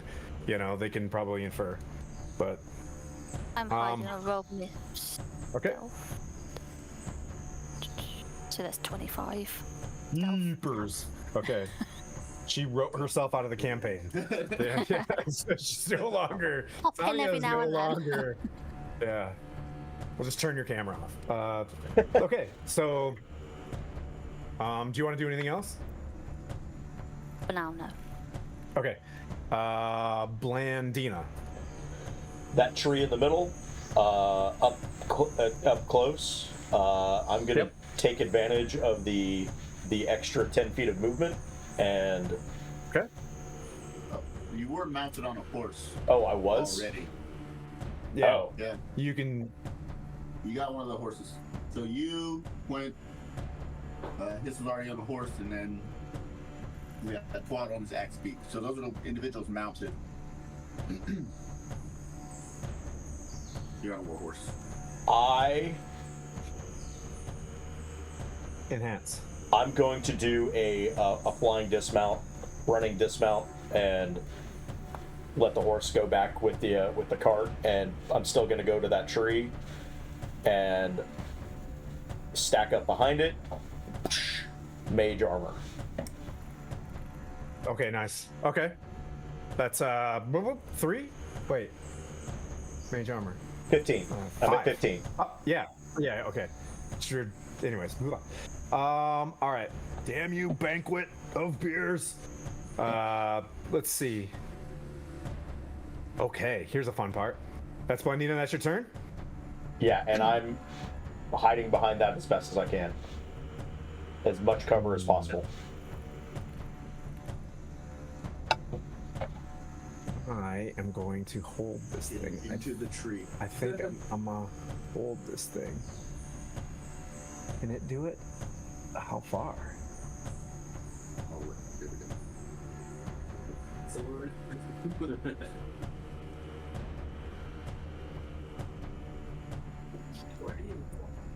It's gonna stay where it's at. You hear large explosions of what's clearly like something pounding against rock inside this place. Mirren. Being that I am not mounted, I'm just going to start dashing, essentially. So I will move 80 towards the keep, see if there's anything I can immediately assess, and duck behind, but if not, then just get in there. Okay. Brilliant. I'm just in the open. Since I am a ways away, I will cast Shields of Faith while I'm standing out in the open. On yourself? Selfish. Okay, cool. Nobody. All right, that brings up Point, and then I'm sorry, Hiss is on deck. Oh, you're muted. Yeah. Action held. All right, cool. We'll go to. Yeah, so that tree that's got the orange tree in the middle. How far away is that from us? What'd you got? 60 from him? What was that? Oh, that one? Yeah. The one playing you what? Yep. Like 35. But you're one Right. to keep on. Yep, I'm basically going to get behind the tree on the horse, so I can't get targeted by boulders. Why do you gotta use the term targeted like that? I don't even know. bring the tree with you. Does the Stronghold have HR yet? Hiss, welcome to the party. You are now our human resources agent of the Stronghold. We prefer humanoid resources here. Humanoid resources. Already taking my position seriously. But you wanna cast anything? you know what HR stands for, don't you? Human rituals. Humanoid remains. Humanoid remains. Okay. No, I'm not going to cast any spells because I don't need to at this point. From where I am here, I will look in front though. Where can I get to? Because I've got the horse can move 60 feet around, can it? Or Yeah, is it yes. 40. Yeah. So where? 40. Okay. So where can I get anywhere else in cover? Because that's 40 feet to where I am now. Is there anywhere else I can get to? You have alacrity too, so he's got an extra 10. So if you guys came up together, you could go for for 6 seconds. Yeah, you yeah. started there and saying Yeah, with me. I got no problem with him going another 20 feet if he wanted to cross the road, but like. So is there anywhere? If I took 20 additional to go towards that road, can I get to that other tree in the far right hand corner with a dash action? This thing? With a double move? Yeah. Point at the tree. What's that? that? one? That tree? I can't see your hand on it. No, No, other the side. other side. Other side. Other side. Sure. Yep. So I'm gonna push the horse to go double movement into behind the other Very tree. liberal with your first starting point. Does that make sense? Because as you're kind of seeing this thing going on, your body is your mind is assessing where you'd want to go. And as I do that, I scream back to the party, "Split up! Do not stay together!" And you hear from the inside, "Yeah, what he said." Split the party. Nobody. Step 1 in the Hitchhiker's Guide to the Galaxy. No, it's step 1. Stay away from all the rocks that are going to come in and blow the hell out of us up. All right, is that your turn? Yes. you hear dogs, like, and they like echo across like the mountains, and just like somebody let the dogs out. You're about to find out who let the dogs out. All right. 1, 2, 3. Mirren does I believe this is a 24. We'll see. All right. I'm not prepared with my dice, and this is awkward timing. All right. Action. You see what looks like a yak that's standing up. This is definitely not a yak folk. Stands up with his large bow, lets go an arrow, and hits you for 12 piercing damage.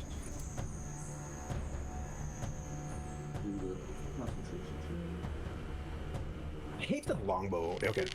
And it goes like yells over to the other side, and another yak sees a dwarf cross the road. Does a 17 hit?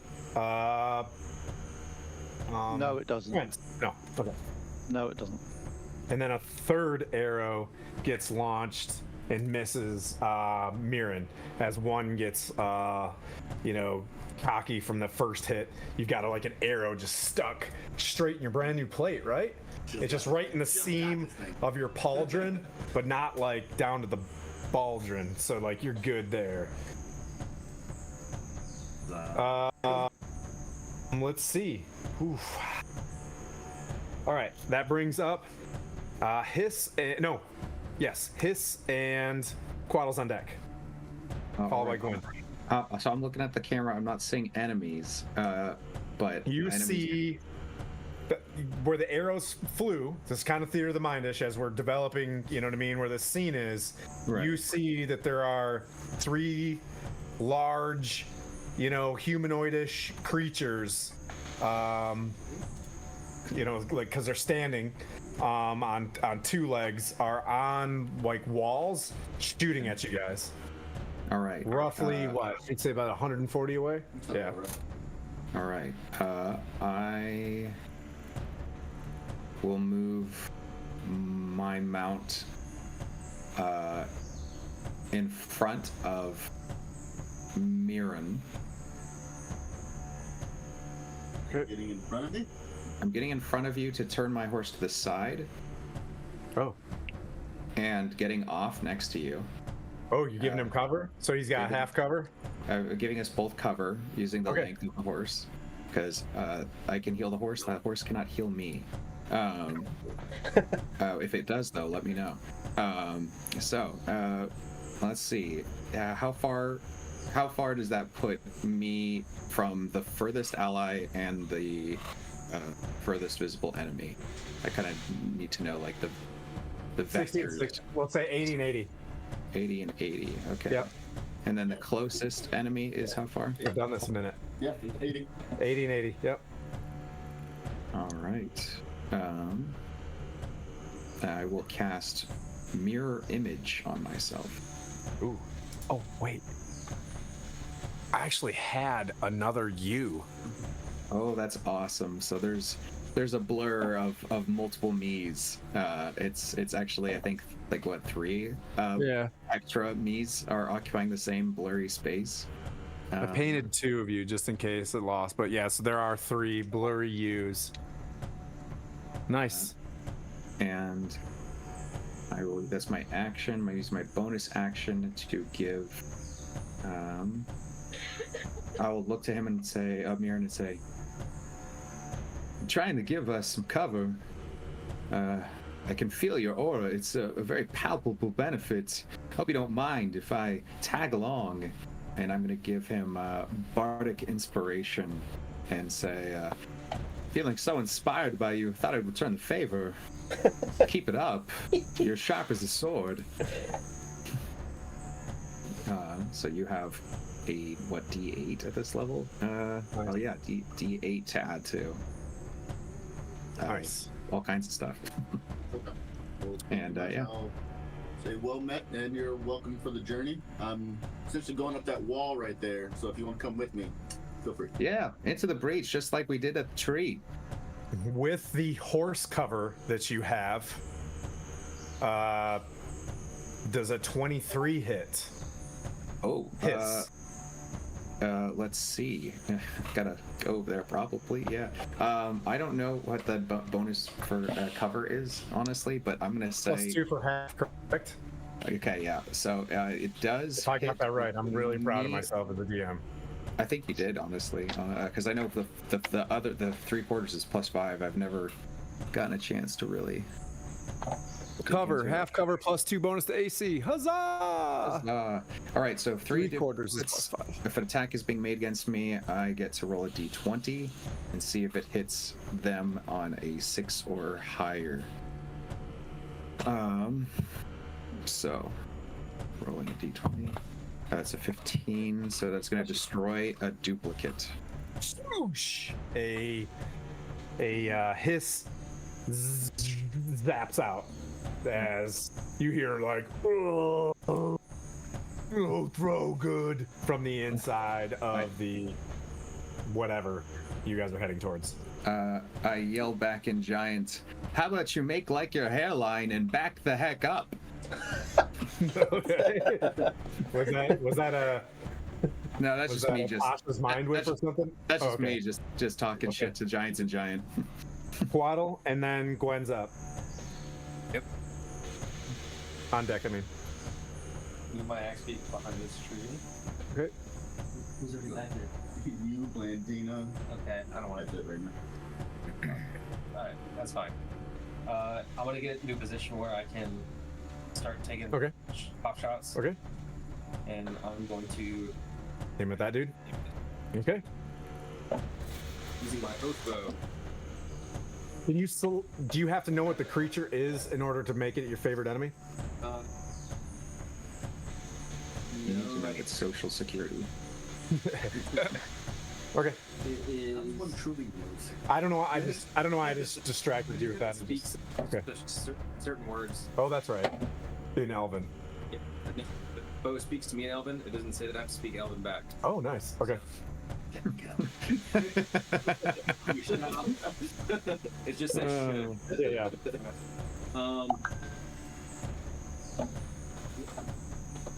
That's how Tim's gonna feel in Texas. 25 to hit. 25 to hit. Yeah. Yes, that hits. It's leather armor.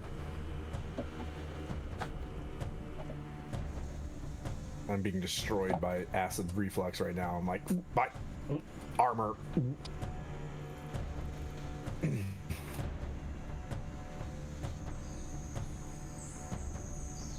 6 damage. You can hear this thing, and you hear like a. Oh. I'm trying to be. That's my best yak sound. Yeah. Yep. Yakety yak. Oh boy. Yeah. All right. Is that it? Is that what you got? Oh. Same guy. Okay.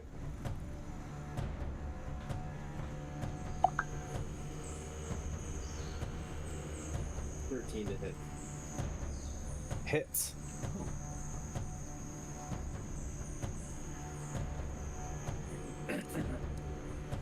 That is 8 damage. Okay. So you run up, you dismount from your axe beak, and you take. Where are you at? Behind. Still behind the tree? Yes. All right. And just in quick succession, launch 2 shots that you saw your friend getting hit by, and then just plant. And like the same shoulder, 2 shots, and you see him like he gets down behind the cover a little bit. All right, that brings up Gwyn. Unless you want to do anything All else.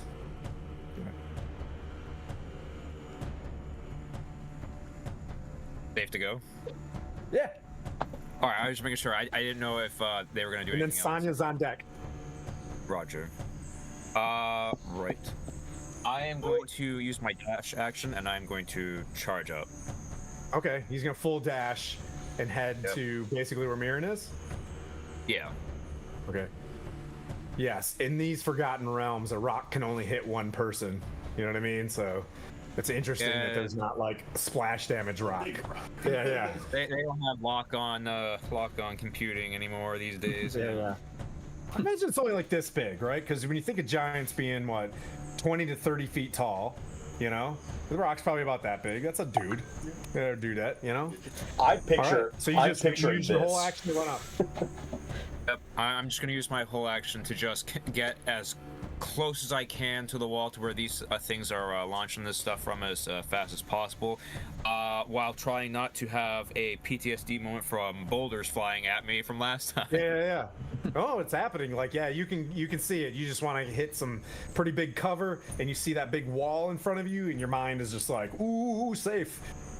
Yeah, like I will say that after last time at the tree and all that stuff, Gwyn has like though granted, you know, if he gets hit, it is what it is, you know, but he's starting to kind of like get anxiety and starting to panic a little bit on the inside, because he remembers the boulders and the giant flying arrows and all that stuff that happened at the grandfather tree and so on. So he's kind of like, oh no, I gotta get to that wall fast. Just go. Ooh. But that will be my turn for right now. All right, another rock flies at your moment that you're thinking, and it's heading straight towards Mirren for a 24 to hit. It hits. You can see this thing is looking kind of reddish, and it's like, as you see it, it's got a bit of a glow towards it, or on it. It's a fancy rock, yeah. But it's just the aesthetic. Don't worry, it doesn't add extra damage. I'm just trying to give the flavor of the monster.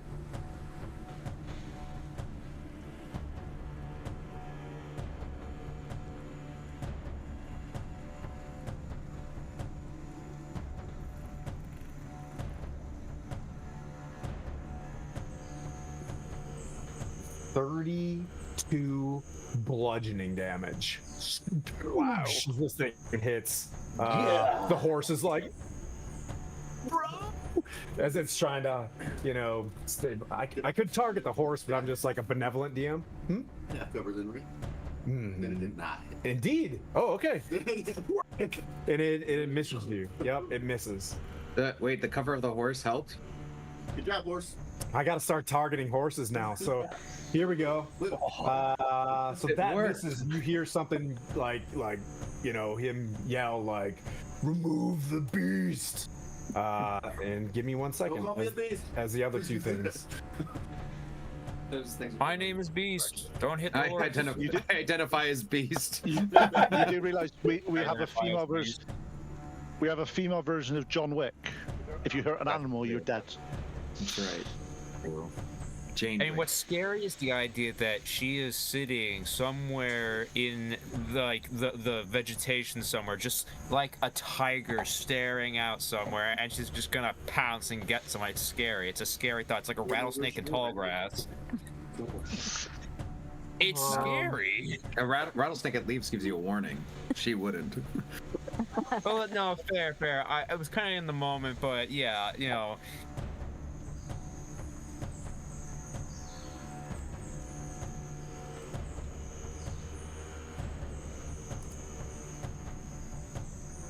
And for flavor, Hiss is playing the Fields of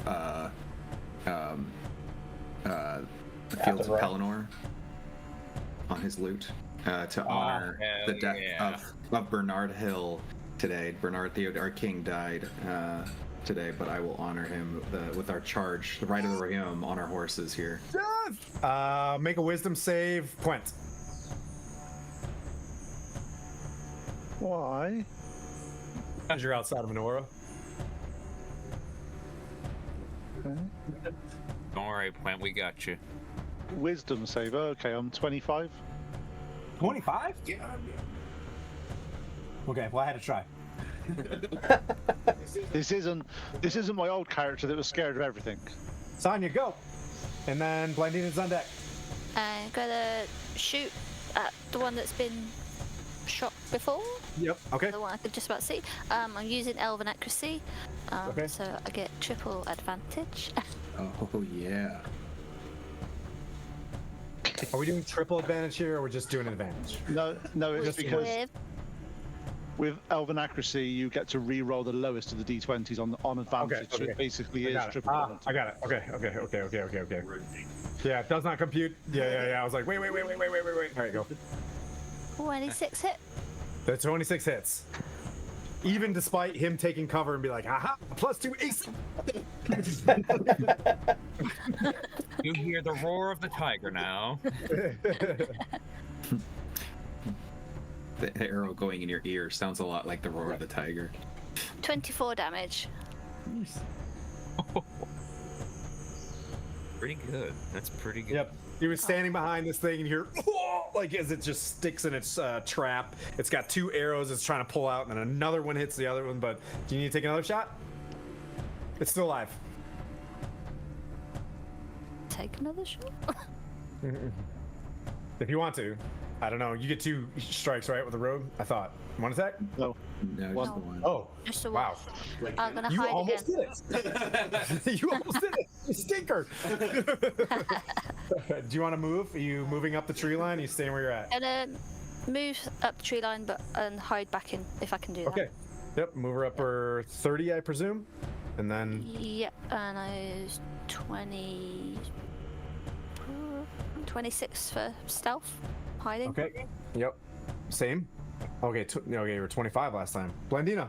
And then Mirren's on deck. The rock that's directly in the middle, at the front end of the horseshoe, how far away is that?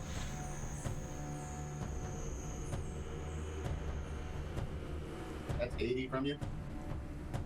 If I got to that point and I basically stuck my back to it, would I still have full cover from the guys up top? I don't think you could make it in a dash. You only have 60 now. Oh, that's right.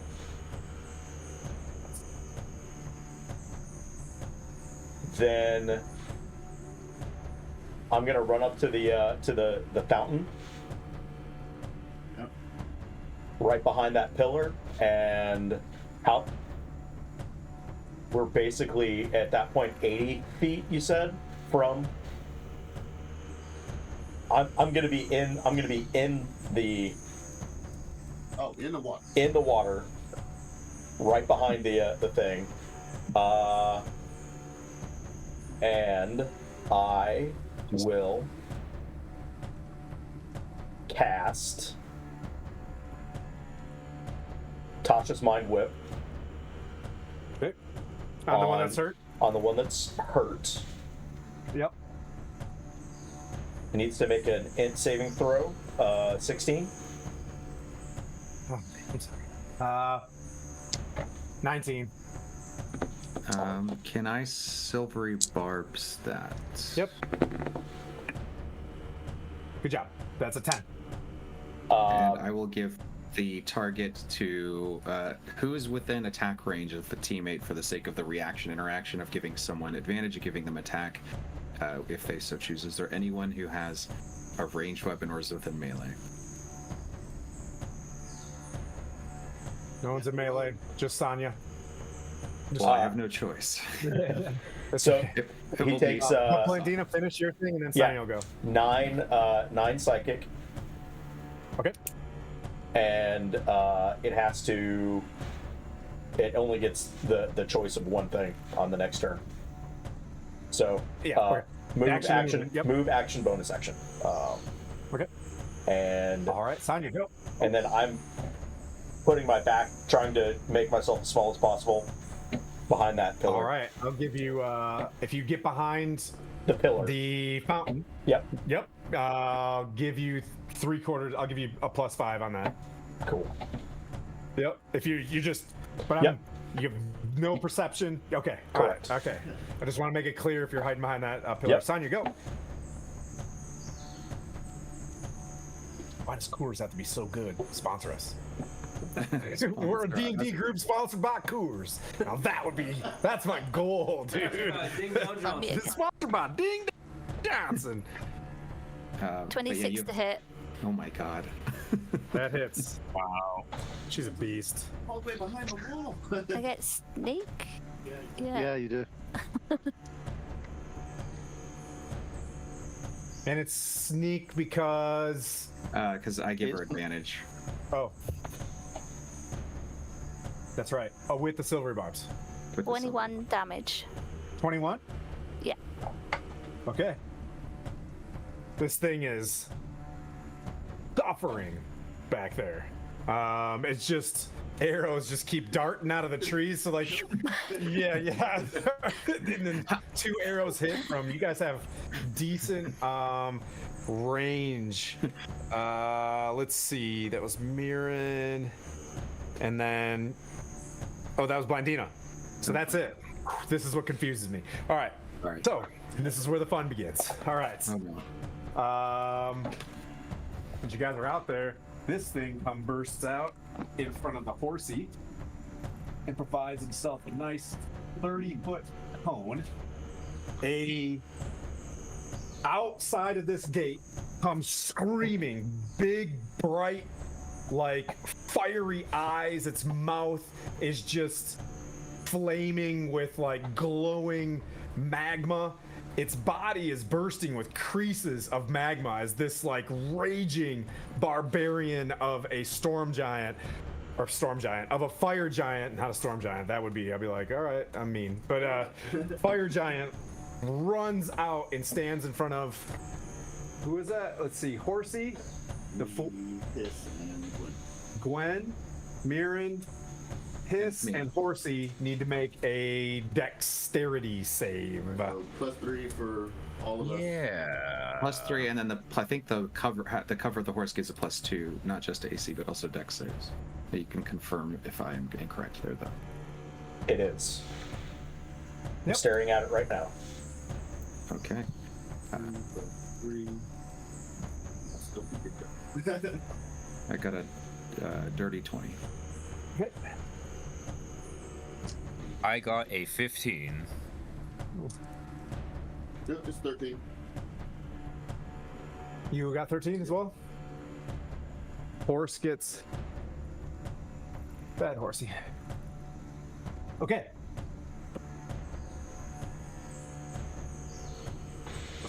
This thing, uses its crimson rays and just it just launches magma. Only Hiss gets half damage.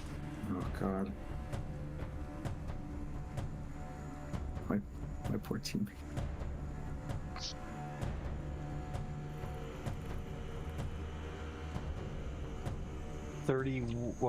We'll round it at 30. So 30 or 15 fire damage. And you are still on fire, regardless of save or not.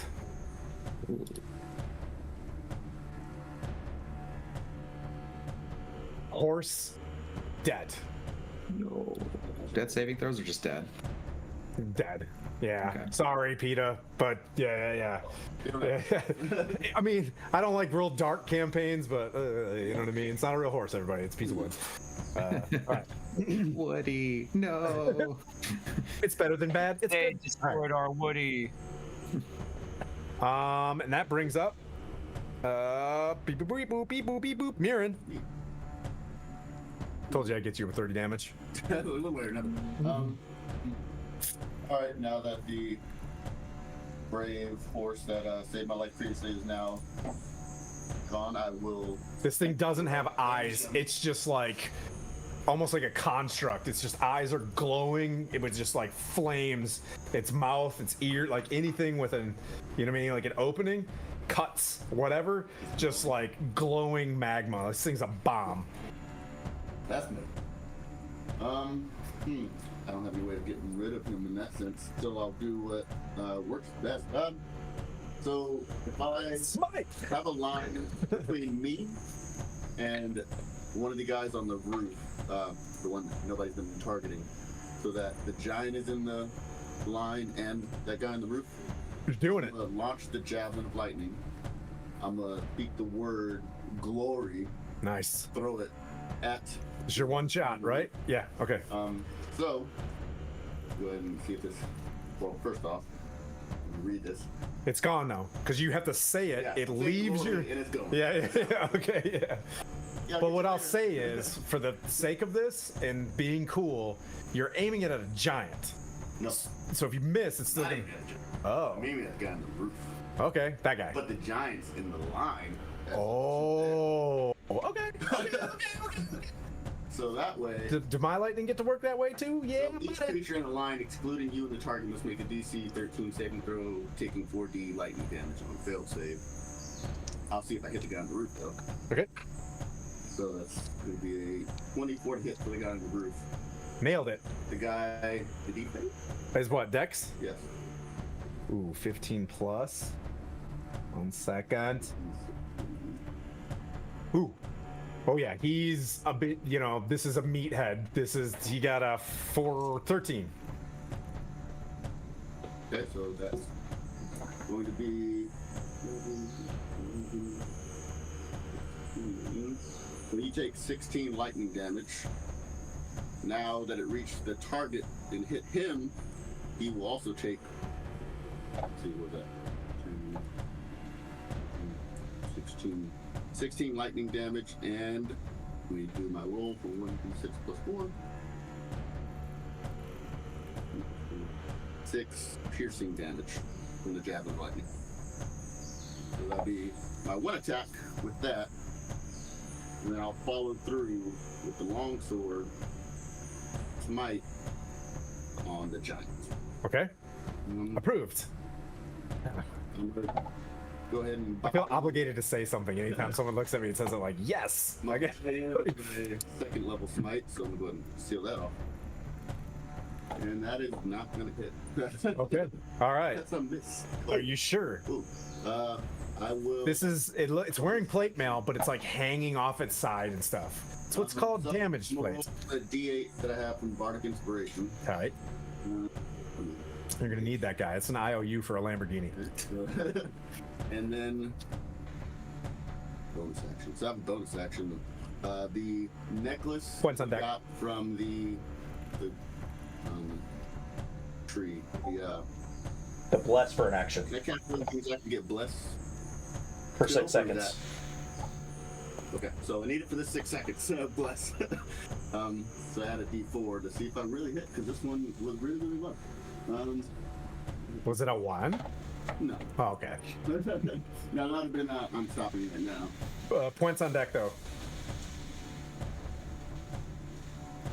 You need D4s, brother? Yeah. If I can save this attack. I mean, he's probably just lost. There's a 17 hit. Yes, it does. Alright, so This thing is high DPS. It's like a glass cannon kind of guy. then the level 2 smite on a single attack, 3d8. What's the name? Let's see.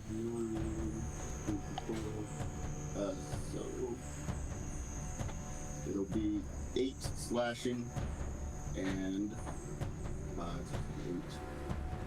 8 radiant. 16. Nice. And bonus action. Okay. That is it. And I will move myself to be within the closest to him between me and the rest of the party. So the lightning, a little bit of chain hits it as the javelin flies off screen, and then you follow up immediately with a smite with glowing yellow radiant hits him. Looking very non-pulsed by this as it grips its hammer, so to speak. Quint, go ahead. How far away is that giant from me? 900,000. 95. No, Yeah, you can't really No. tell with this globe of darkness on you.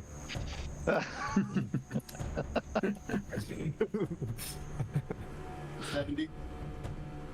70. Okay, cool. Hi, flea monkey! Yay! Got some guild superior here. Huzzah! I'm gonna go 50 feet towards it, which is the movement of the horse. Which is should be just the other side of that thingy, I reckon. If it was Hi, Miss 70 Liz. towards them. Hello, seagull. You don't really have that. Yeah. Yeah, that's fine. And at that point, then I cast Spirit Guardians, coming 30 feet of it. Oh, got the Spirit Guardians? Where's the helm? Yep, read it. Okay. Can it do it?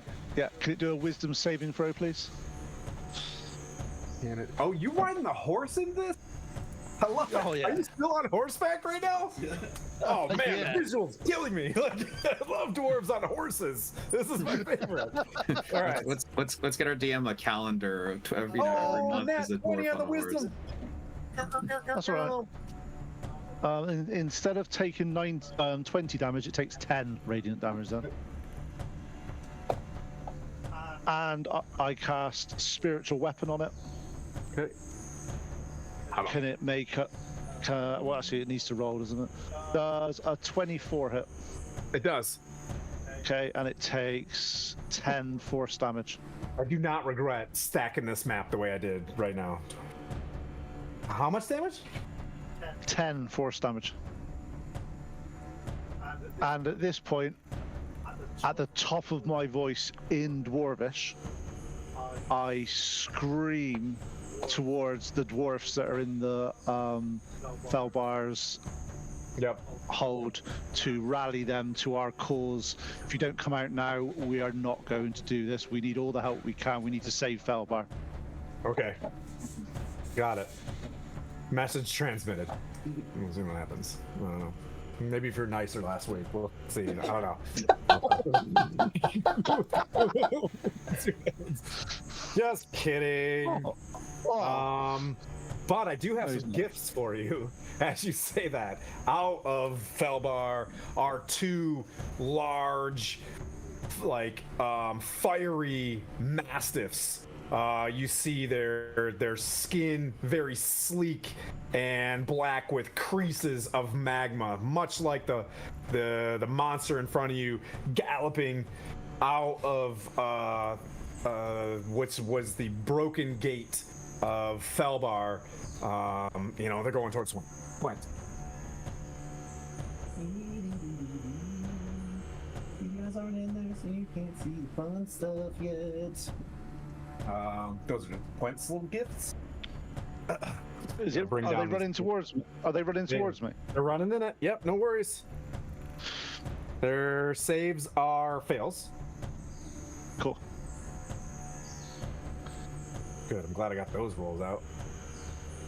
20 radiant damage on both. Each. Okay. Make 2 dex saves, sir. For what? What?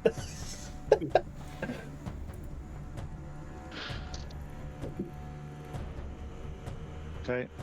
Does oh, that's not bad actually. Oh shit, it goes down, doesn't it? Hang on. So you're within 10 feet of me, so you get +3. That really does help me. I appreciate it. Because I rolled a 15, it would have been 14, so that's a 17 on one. Okay. And the other one was a 16, would have been a 15, which is an 18. So you pass as these things run up and they open up their mouth and discharge fire breath on you. You'll take half as much. In fact, I'll take quarter as much because I'm a forged cleric, and fire I'm resistant to. Okay. Nice.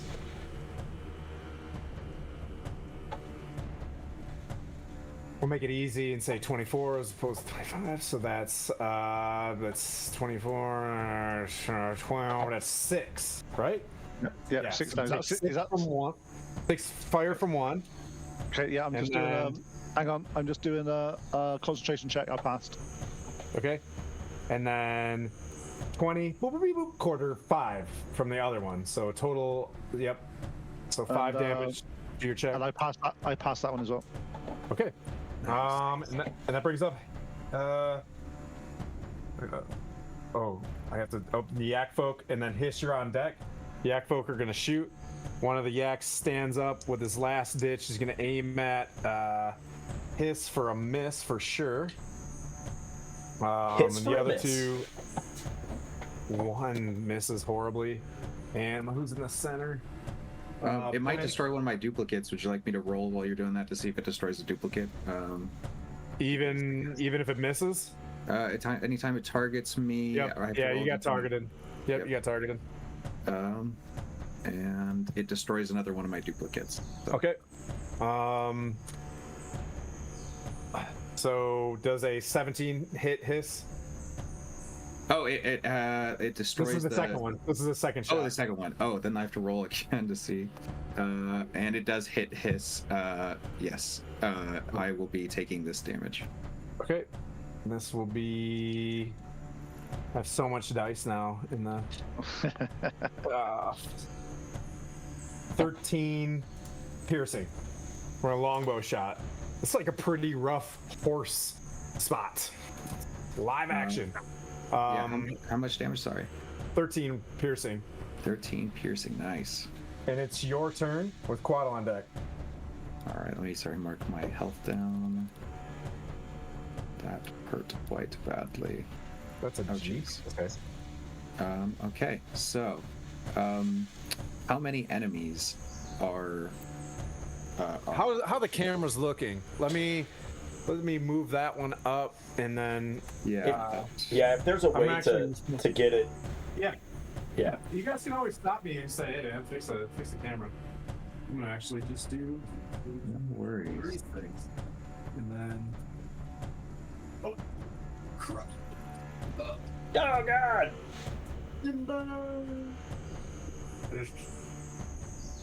Luckily, I know I got make sure you match.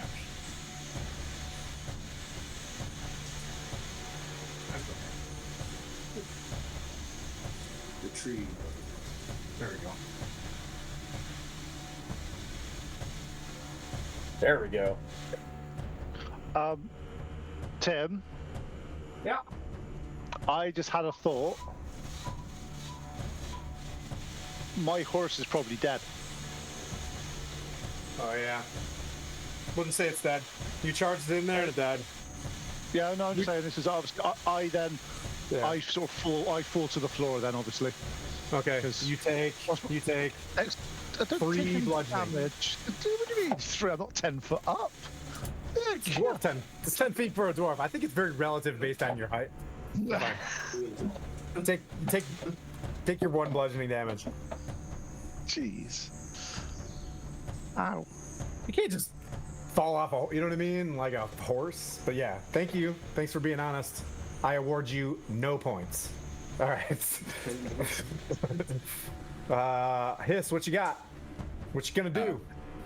All right. So Spirit Guardians is still going, and Shield of Faith is still going. Just kind of doing make sure my teammates are protected before I allocate resources here. It's so everyone's good on their concentration. And did you use the Bardic Inspiration? I did. That's gone. It's gone. Okay, so you are viable for another one. Miss Liz, I'll have him hit you in chat when he's done with his turn. Yeah, absolutely. We're gonna work on this. All right. So now that I can see the new information of the camera, thank you so much for adjusting that. I appreciate this. So we see 1, 2 yak guys, and then 2 of these big hounds and the big giant. Is that correct? That's correct. What is the distance if I were to? Can I hit them all with like a 60-foot? I think it's 60-foot AOE. Let me check. But could you tell me the distance between them, please? Distance between here. This like they will say the fire hounds and the yaks. Oh. They are 80. Oh wow. 70, 80? 70. Probably just them to them. Yeah. Yeah, they're like 10 feet from the giant, but Okay. 70, yeah. In that case, I will do. Can I do a hypnotic pattern, targeting the hounds and the giants in such Yes. a way where it doesn't interfere with anything? Okay. I'm just gonna move him to a 30-foot cone, so he can just move to the right. Oh, it's not a. I don't think it's a cone. I think it's a cube. So I don't have to line. Okay, yeah, you can drop the cube from where you're at. You're Awesome. resting behind with 2 AC cover of a dead horse. I'm fighting back a sob. I got you. As I yell, as I yell, "You will pay, or you are gonna pay." No, I'm kidding. That's me forgetting the voice, not my character.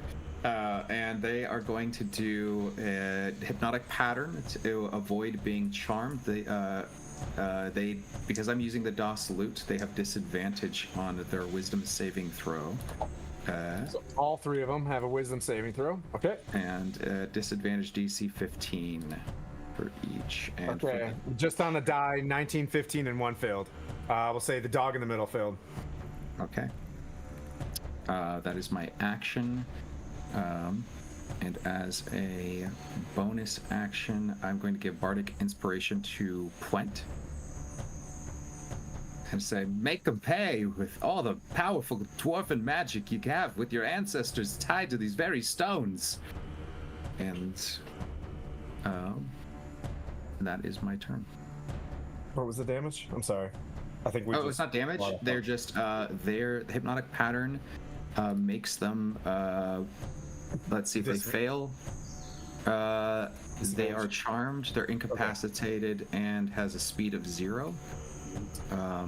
So they don't get actions or reactions if they're incapacitated, and their movement speed is 0.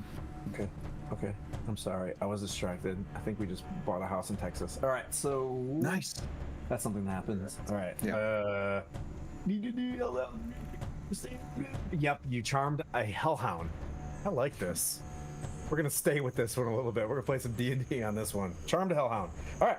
So that brings up another rock being thrown from the outside. I gotta do this. Whoa, stinky, smelly dwarves. Does a 25 hit Puent? It might do. Which side of the horse you fall on? 3, 10. Oh, so many dice. So is he throwing that from the top of the wall, is he? It's from inside.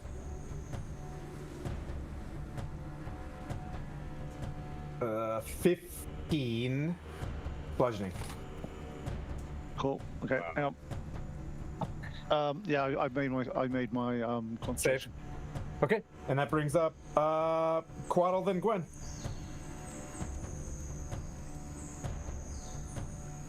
Cast Hill of Thorns on the fire gunnet. Okay. So I'm gonna roll my attacks first, and if they hit, then I'll Okay. have you roll. Yeah, no worries. My what? Wisdoms? There. Dexterity. Okay. It's gonna be just 10 hit. No. So,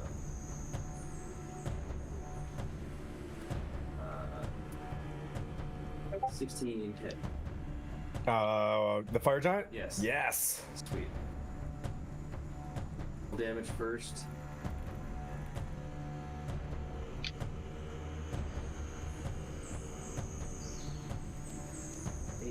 9 damage.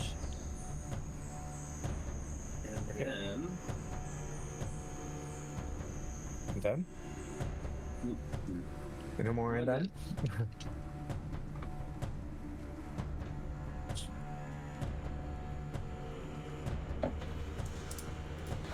Okay.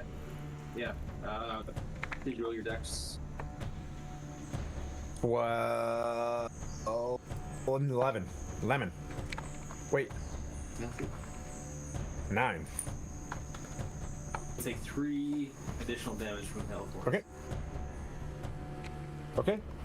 An arrow flies through over top of the spirit guardians of the dwarves, like gutbusters or battle ragers. That's right. They're all spiked. An arrow flies off from behind you guys and hits this thing square in the chest, and it emulates from just touching its body. That's a hint. And then the Hell of Thorns. Hellforce. Also emulates. Yeah. You see the, Oh, the sparks. Gwen. All right. The giant that appeared near where me and the others were, is that one still there? The giant, the where? The giant Yeah, that he's was there. like, half. Yeah. All right, yeah. All right. Yeah, he's still there. I'm going to cast a spiritual weapon and attack him with it. At level 3 spiritual Okay. weapon. Okay. Okay.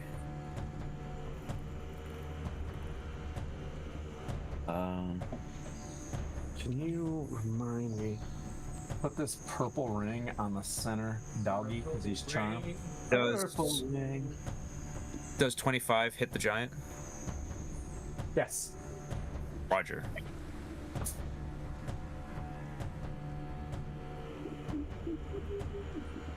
And damage.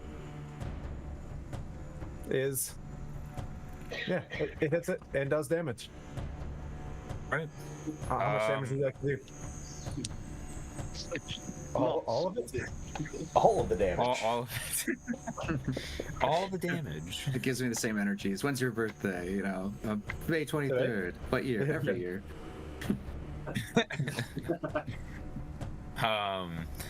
Yeah, aside from that, I think God, I can't wait to use that. That's a good dad joke. How much damage, buddy? 10 damage. Okay. Is that it? That's all I Would you like to rolled. move? You want to Sure. stay where you're at? I'm gonna move closer to Puent. Okay. Tight.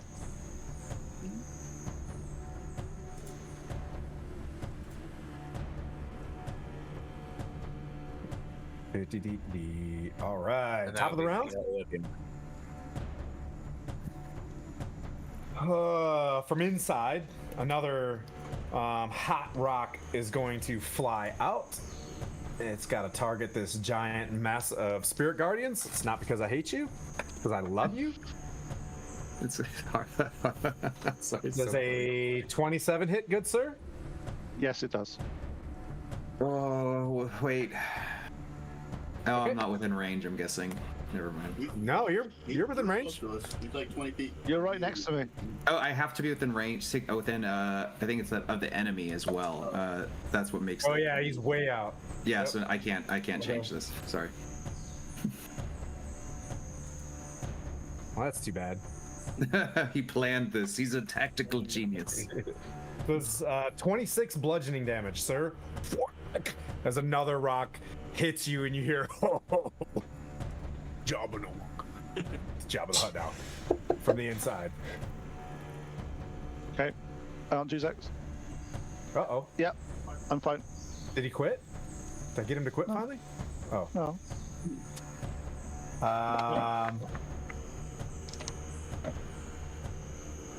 I passed my concentration. Did you use Bardic Inspiration, or do you still have it? I still have it. Cool. I have Warcaster, so I roll with advantage. Same.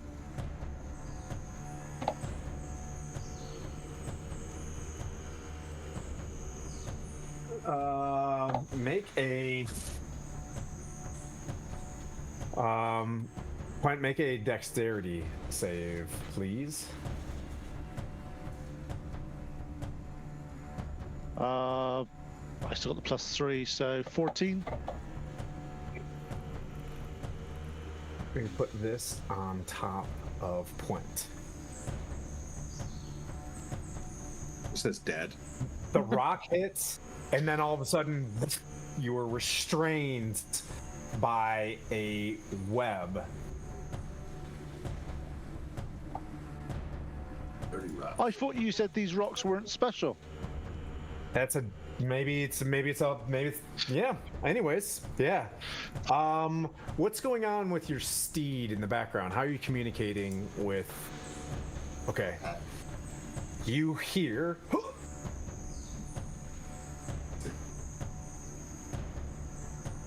Karate, hopefully.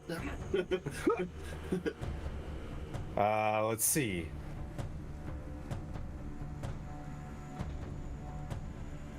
Who was that? Oh, and then that brings up Sonya and then Blandina. I'll carry on firing at the one.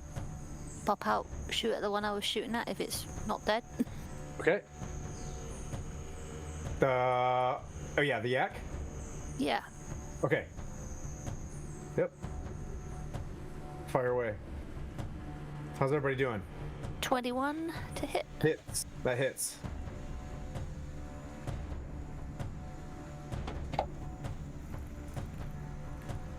Wrong thing. 11 damage.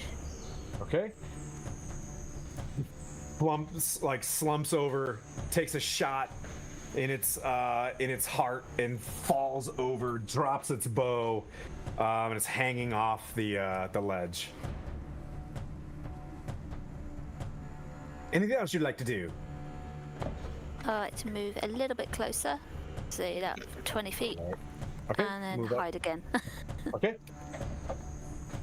Blandina and Mirren's on deck.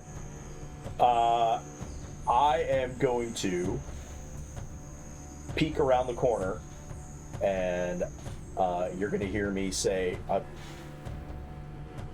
"Do the wand of the black wand of casting, whatever," and you hear me say, "Thalassir, Thare, Cylindier," as I cast Ray of Frost.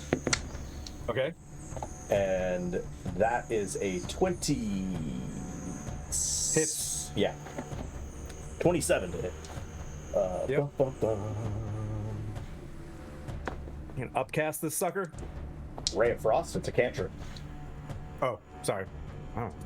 Hey, I'm just He's a a guy. paladin. I've only played paladin and you know what I mean? A sorcerer maybe like for a day. But Paladin. Hey the Jay Scott. fire giant Sorry. takes 10 cold damage, and its speed is reduced by 10. Okay. And then I'm going back behind the pillar. All right. It's that creature's turn. As it turns towards my dear, sweet friend. Gotta bring down the. It's the beginning of its turn though, so should it take its spirit guardians? Okay. Wisdom saving throw, please. Okay. 5. Ha. Yeah, it's Oh, gonna be nice. 22 points of radiant damage. Dang.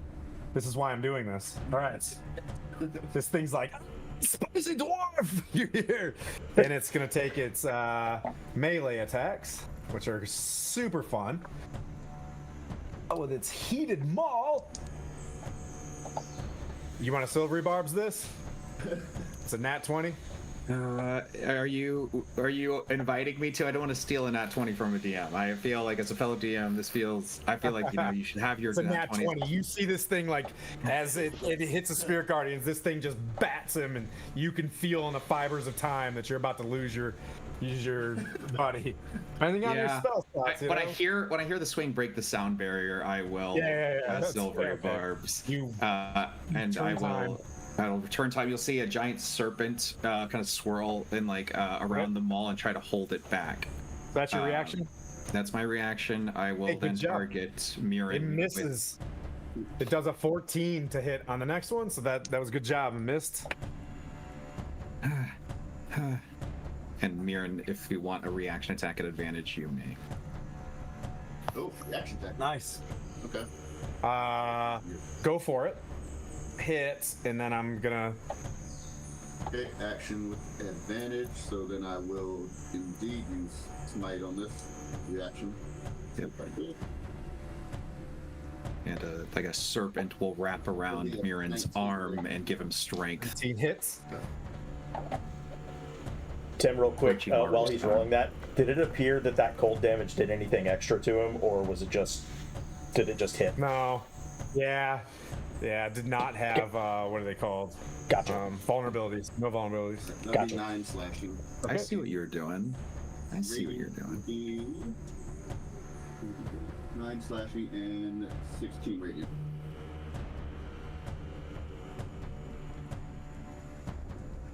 Oof. Okay. Does a 23 hit Quint? 23. Yeah. Yeah. Yeah. It swings its heated maul for. I need the 20. fire damage separate. I need the fire damage separate, please. Yep, 27 bludgeoning. Oh, yep. And then make your dex save. I can't imagine what no. the crit would have been. Oh my god. 5. Actually, no. I get my bardic inspiration. I might as well use it. So 13. So I rolled an 8. And the +3. I don't know. Oh, 16. 16. Okay, the save was 18. I was really starting to get hoping there. I was like, ooh, ooh.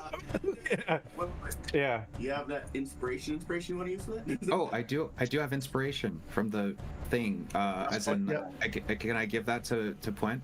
Go for it. Thank you for reminding me. I got a feeling he's teetering right now. I need that. Yeah. And I rolled an 8, so 16. No, 18. 18. 18.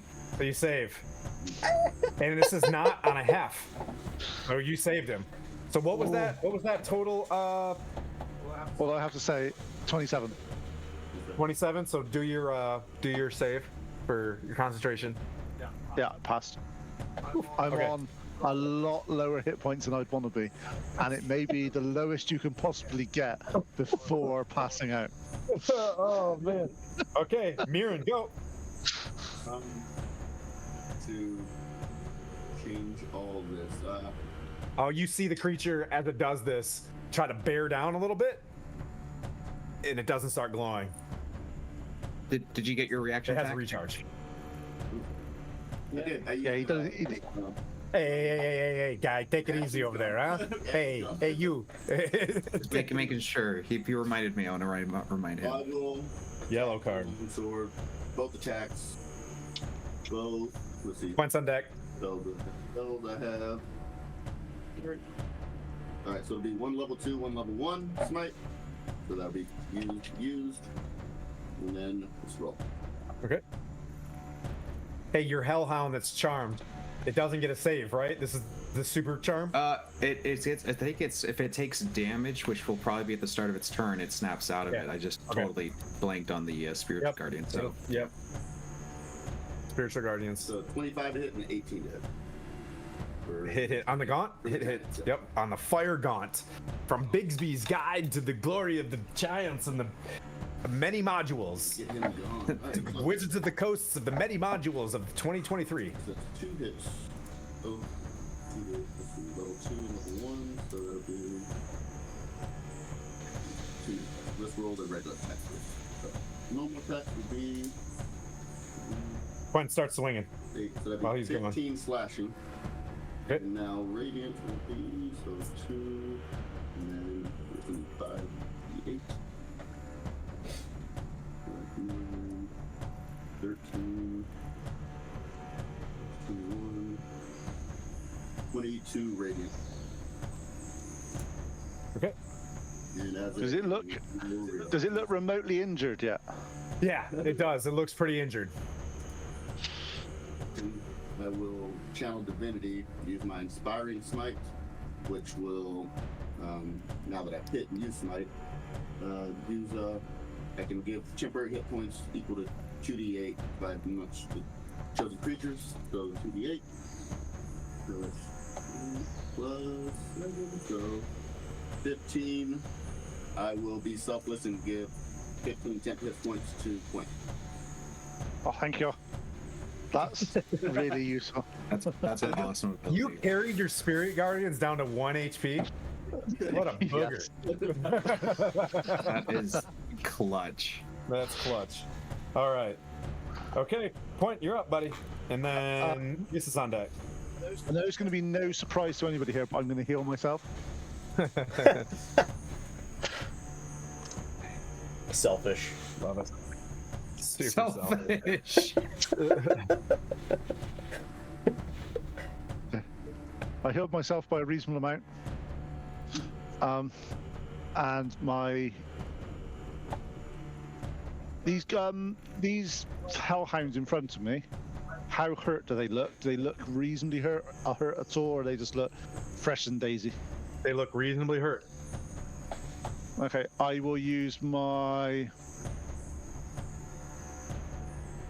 The one that's not charmed, I'll use my spirit weapon to attack it. Okay. And does 18 hit. Hits. Okay, 14 force damage.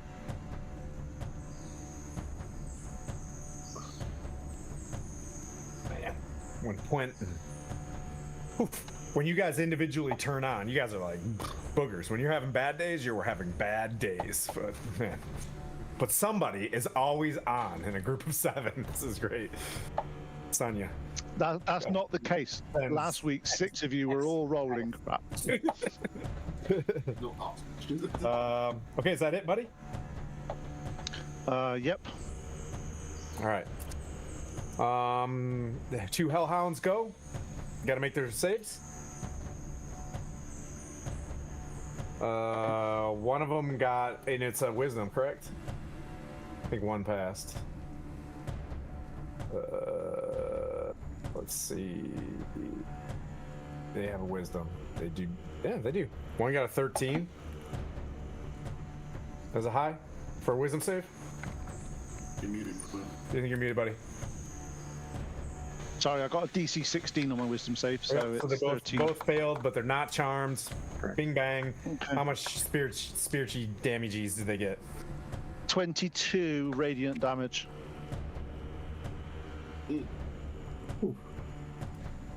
I like that look. Golly. Someone make that the new like One on the left. The one on the left, not good. The one on the one on the left dead, and the one on the right snaps back. And it's going to charge something up real quick. Does not, so it's gonna bite you. It's obviously Quent's birthday. That misses. 15. That misses. All right. Oh, you're so lucky. It's supposed to have advantage if they're together, but the other one just died. I don't know. Oh. Wait, whoa. Is it another dog? No, it's got a creature next to him, which is a fire gaunt. Stand The by. fire giants. And it's only a 21 to hit. I don't think, does a 21 hit you? As he does that, he basically, his mouth goes around my arm but doesn't penetrate my armor. 21? Doesn't hit me. You're a 22?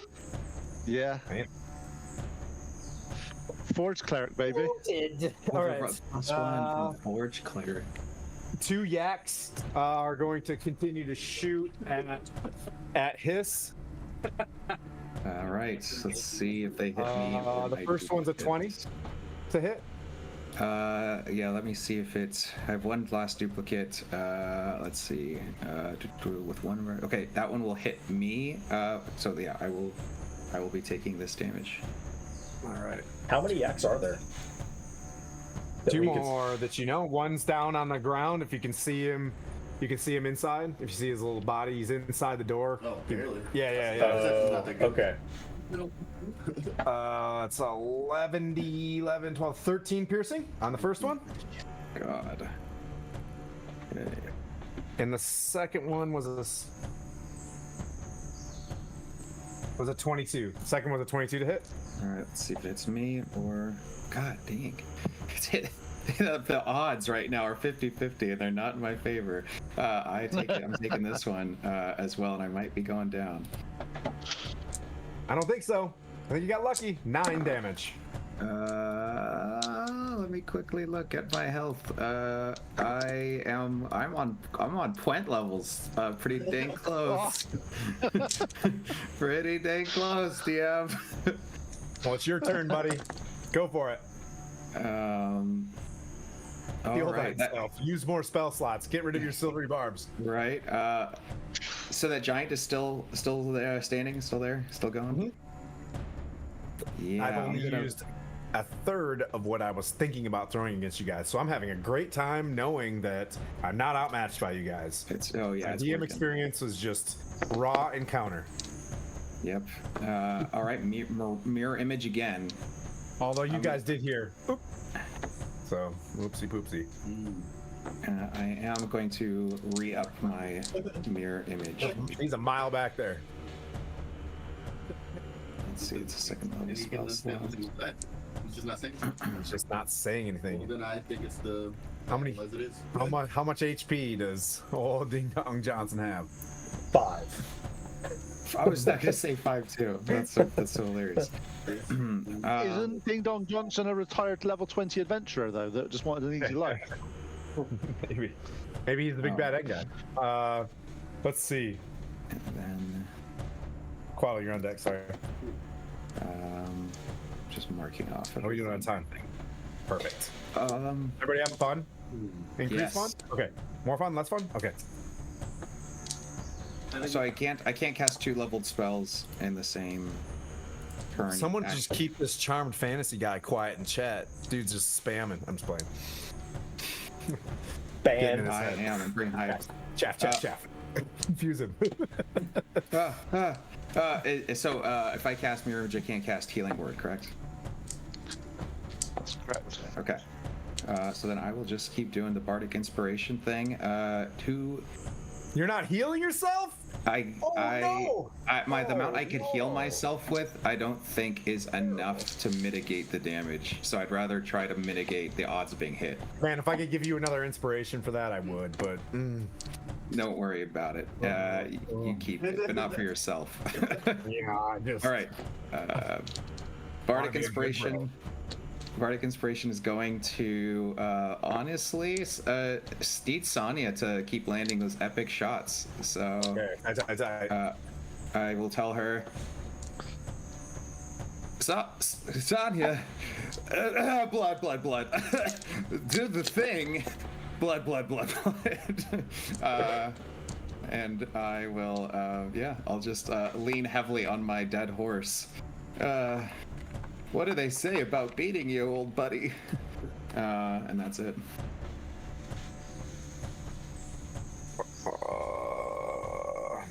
Does a 16 hit dear sweet hiss? Let's see. We have I think 25% chance of being hit. Let me double check now that I've re-upped this. Only a 25% chance. Oh god. That's better than everybody else's chances of dying. It hits the duplicate, destroys the duplicate as I'm literally using like low-key serpent magic to try and keep myself alive. You hear this? I've got you. And a rock flies out and hits the duplicate. Whoa! And you hear a sad sound on the inside. Whoa. All right. That brings up Quaddle and Gwen. Oh, God, I what a didn't know we had a Minotaur in the party. I'm gonna use a bonus action to. Blandina with the mask on, just sitting there, it's like, got milk. Why are can't you see. wearing that, Skylar? Someone ream hats off. Yep. That's awesome. Okay. Gwen's on deck. All right. My On deck. Go ahead. Oh, sorry, my bad. Okay. Misheard.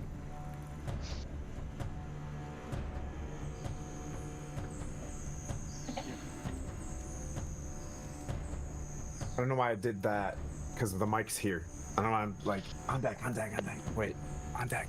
Well, I misheard you. I thought you said it was my turn. 22 to hit. Hits. Alright, so with that one, it will be. Which one? The dude on the rampart? Yes. Okay. So 5 plus the Slayer's grenade, which will be an additional 1. Okay. And then I'm going to shoot him again. Okay. Yep, he's still holding. 16 to hit. Hits. And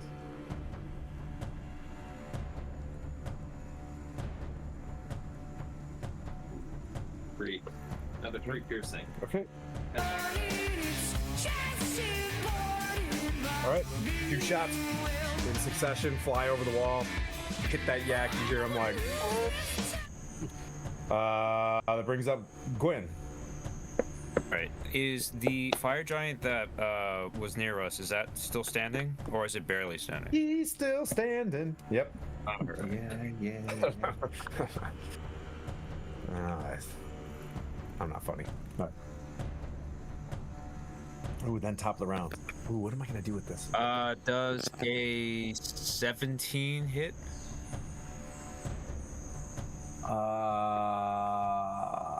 Yes. On the. Oh, I just rolled. Yes. All right, for 6 damage. Okay. And I'm just going to I'm gonna stand in front of Puent. Okay. All right, and that's where I'll leave my turn off there. Oh, you're standing. Okay. Nice. Ooh. Oh, I recharged already, didn't I? Boo. Okay. Is your sacred weapon attack separate from your own, so you can still do other stuff like heal the guy? Yeah. Yeah. Yeah. Your sacred weapon attacks are bonus actions. You know that, right? Oh, they are? Oh, I forgot. My bad. It's been a bit. My bad. Yeah.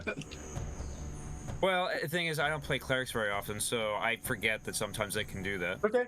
That's okay. Yeah. Nice. Well, in that case, then I guess I'll just let's see. I'll put Cure Wounds on Puent. Okay. Let's see. I'm gonna do that at level 4. Okay. Second. Nice. Level 4. That's your big guy, right? Yep. Oh, hey. For 12 HP to Puent. Nice. Wow, I can't at believe you guys are level all 4, what did standing. you roll? That's a lot. Oh, sorry, hold on, not just 12, my bad, because I forgot to add that one thing. So 12, 13, 14, 15, 16, 17, 18 was the max. It's because I got 7, 5, 2 1s, and then I got to add the +6. So 18 health back to you, sir. Thank you very much, sir. You're welcome. Is Sonya on the right-hand side in the tree line? Okay. She's in the first. Okay. Okay. Apparently very well in the cancel.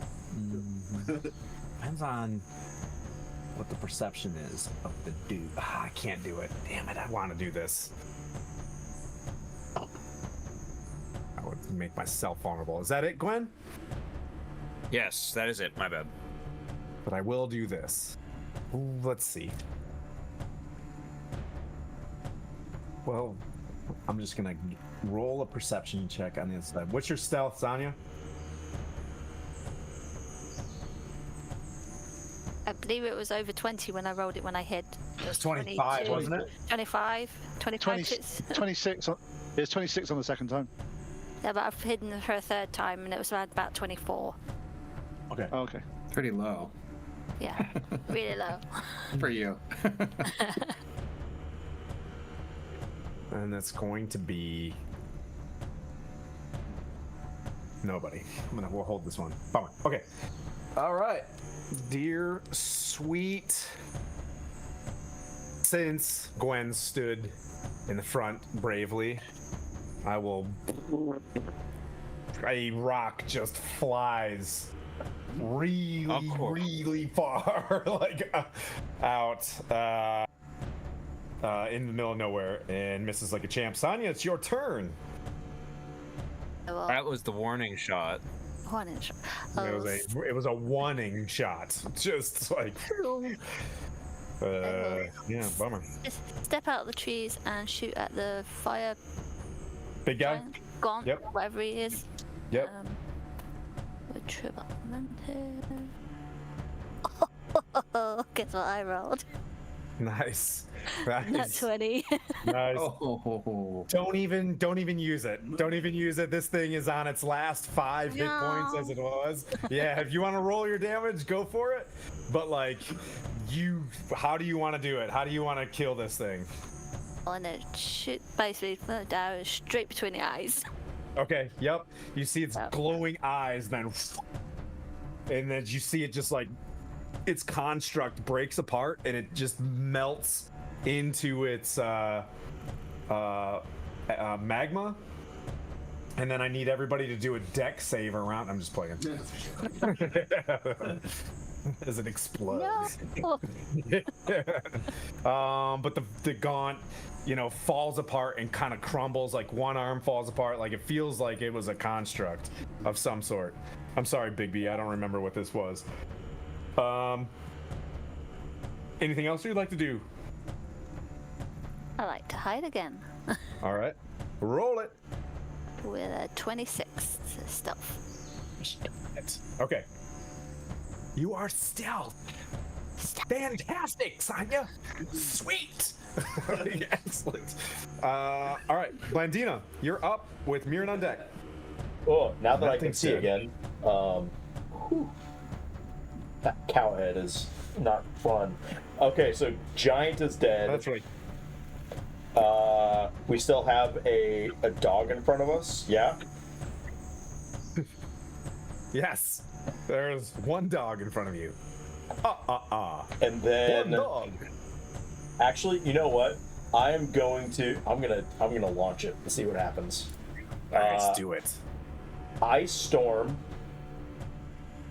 I'm gonna cast it. So it's a 20-foot radius circle. Okay.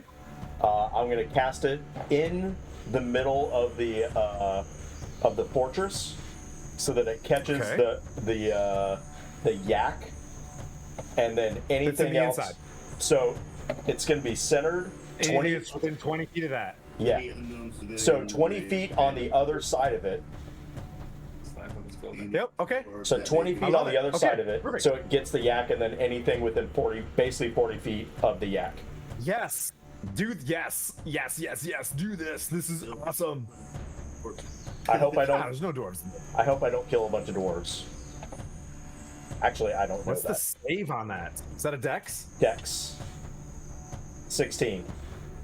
That's persistent or what? Okay. Ooh. I love this. Okay. Roll your damage. Why did I stand up for this? Just took the phone and sneeze.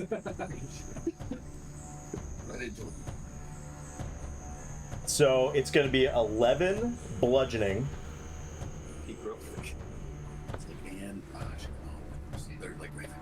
Where'd the other d6 go?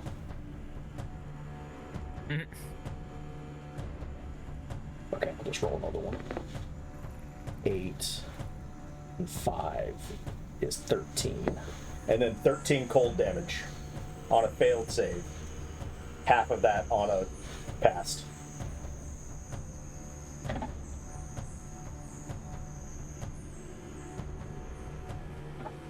He's thrown in the towel and he's left.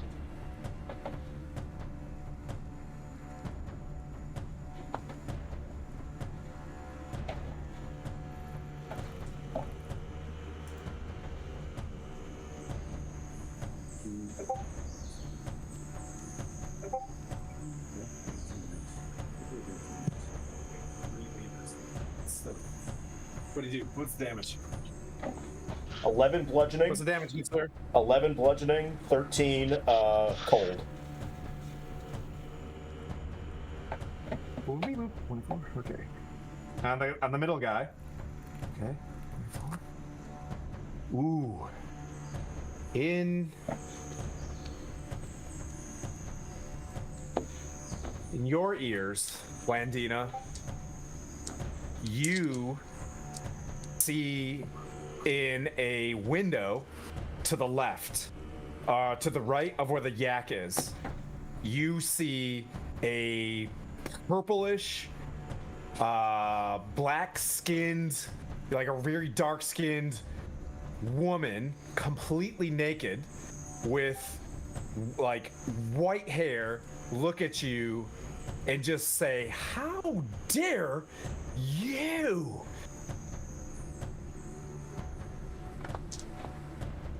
But you can see Anybody else that hears this just sees a random naked woman inside this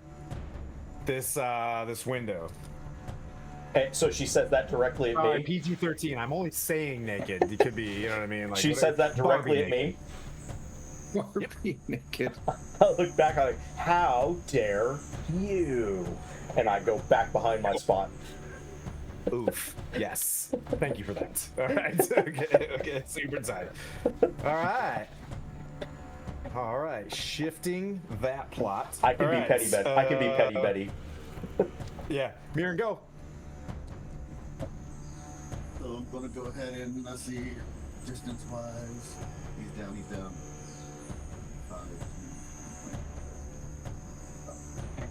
40. All right, I'm make it to the keep. I'm gonna do my 40 movement speed and get to the interior and hopefully not really I will go to the, I don't know where his ring of frost ends, but not. Because it's still damaging? No. So it's so the edge of it is at the yak. So if you just go up to the yak, you're good. Everything past that is difficult terrain until the start of my next turn. Okay, so that's where I'll be, at the edge of the effect of his ring, so I can encounter the yak or whatever else may be within sight. So I will. You going in? Yep, going wherever that yak is. Oh, hey, Rachel, the DM. If you're in there now, I can. 5 feet in front of it. Yeah. What do I hung up on? Nothing. Nothing. He was right here. So, seeing this, but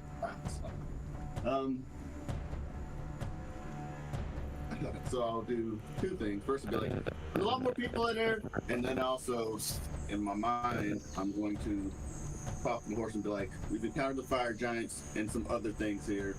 How are you guys on that front? Telepathically. You hear nothing. Alright. Then I'll let the dude know, hey, we seriously screwed up. Ring by D messed up. Take him. The horse is not responsive, which means it's dead because it would otherwise not choose to not reply. That's it. We need to finish up here and double back. If anybody has any way to make that happen. So that said, I will swing on this yak, trying to make this go as quickly as possible with 2 level 1 smites, which will be the end of my spell slots. Oof. So let's do that. Will be a 19 to hit and a 15 to hit. A 15 hit on the yak. Hits. Yep. So then that'll be. And he got smoked by He got smoked by that ice storm too, right? Yep. Yeah. Yep. So it'll 24. be, Got it. so 18 slashing and 24 d8. Did you say 48? 4. So Caw, Alec, what's up, buddy? Someone block that man. 19. That's hilarious. You can't break up with me. I'm gonna break up with you. 19 radiant damage. How do you want to do that? So essentially, I'm going to be a second attack. So the first one will be a slash, Yep. top down, and then a plunge right. Oof. Just dig in with your over top of your sword, like Roman style. Get it in there. All right. And try and knock him over. Yak very deed. Pentaveret. Bonus. Oh, god dang. Well, he's dead, so I can't knock him over. I'm not gonna knock him over and start falling. Suppose actually ripped his head off. No, I'll just use that to ensure that everyone. I like when you get into it. This may be. We need to either clean this up immediately and get back to the cart, because I'm gonna clean you up immediately. You hear from the giant, that's across the way. But then there is a giant that you're staring at with with an iron crown, and he's got like this huge, like the crown is this way. You know what I mean? Like hanging over his head, and he's just like looks at you, and he looks over, and he's just like, "You know what you owe me. Get me out of here." Pointing at a wall behind you. Let's see. Like, talking to me is like, I don't know anything. Shit. You hear, I want the heretic. Let's go, Puent. Okay, is the Hellhound still in front of me? Indeed. Okay, my spirit weapon's going to attack the Hellhound. Ha! Nat 20. No. Yeah. That's 20. Yes. So that's Yay! 8 plus 4, 12. 20 points of damage. It's all excited. 20 points of force damage. You killed a dog. Good job. Good job. Hope you're Good happy. job. Good job. I'm glad. Are you happy about this? Are you happy Yeah, about I'm that? gonna I'm looking That's at fine. something. Yeah, Kill the dog. I'm running in next to Mirren. Okay. As before I leave that area, actually stay there. Before I leave there, I step 5 foot to the left and heal. Use the other camera. Yeah, Tyler? hold. I'm going to heal Old World Charm first. Okay. Oh, thank you so much. I thought for a moment you guys were gonna let me die. 12 plus 6 is 18. 22 points of damage. You're healed. Oh, thank you so much. And I run in. I run in after Mirren. As I get as far as I can, I basically call out to the people inside with a little bit of a rousing speech. Skylar, And it switch starts with. Gotcha. And it starts with Guardians of Citadel Felbar. I, Hudrun Puent, of the lineage of the famed Gutbusters, as I remove my helm. I urge you to take up arms in this critical hour. Fire giants besiege your gates. We have taken down the fire giant monstrosity, but we call on you to help with the rest. The time to remain within your stronghold has ended. Now is the moment for action. Arm yourself with what axes, hammers, and whatever you have. March forth with us. United, we can shift the balance in this conflict. Together, we will safeguard the beloved citadel and demonstrate to these giants the formidable strength of dwarfs. May the fierce spirit of the battle ragers ignite your courage. For the legacy is our forebears, for our honor, and for the future of our kin. Come join this fray, advance, valiant dwarfs, and protect your home. Yeah, it was 6 seconds. It was very, it was a good cutscene. That was a solid cutscene. Yeah. I dig it. Okay, is that you? I got you. Yeah. I got you on that one. We'll keep it pressing. As you see the fire giant, a ring of like a portal shows up behind the fire giant. All right. Let's see. That brings up. That thing's dead. The final yak is going to shoot. Oh, it's been. And Hiss, you're on deck. Gonna aim at old Hiss with a nat 1, baby. As his speech just rivals them. You watch this arrow fly over your head, Hiss. You look behind you, and you see another, like, a form, a very large form, running at you from the opposite direction. And you've seen giants before. You see another giant running from the other direction at you. Hiss, what do you do? All right, time to go home. What type of giant is this? Super far away. I don't know. Do you want to use your turn to do a perception check? Absolutely not. Run. I will move and follow my allies. Inside? Okay. Inside. Yeah, I'm going to follow the allies inside. What do I see? If I can use my movement to get there. As you look in right away, just passive perception, you see two giants in there. You see a fire. You see what looks like almost like a quarry, as the fire gaunt was used as basically a straight up construct to start digging into Citadel Felbar. The 6 giants that you heard that must have been in this area have been moved off while cleaning up this part and getting the rest of the dwarves was left to this was left to this crew. Okay, so you said 2 giants here. 1 giant. Two.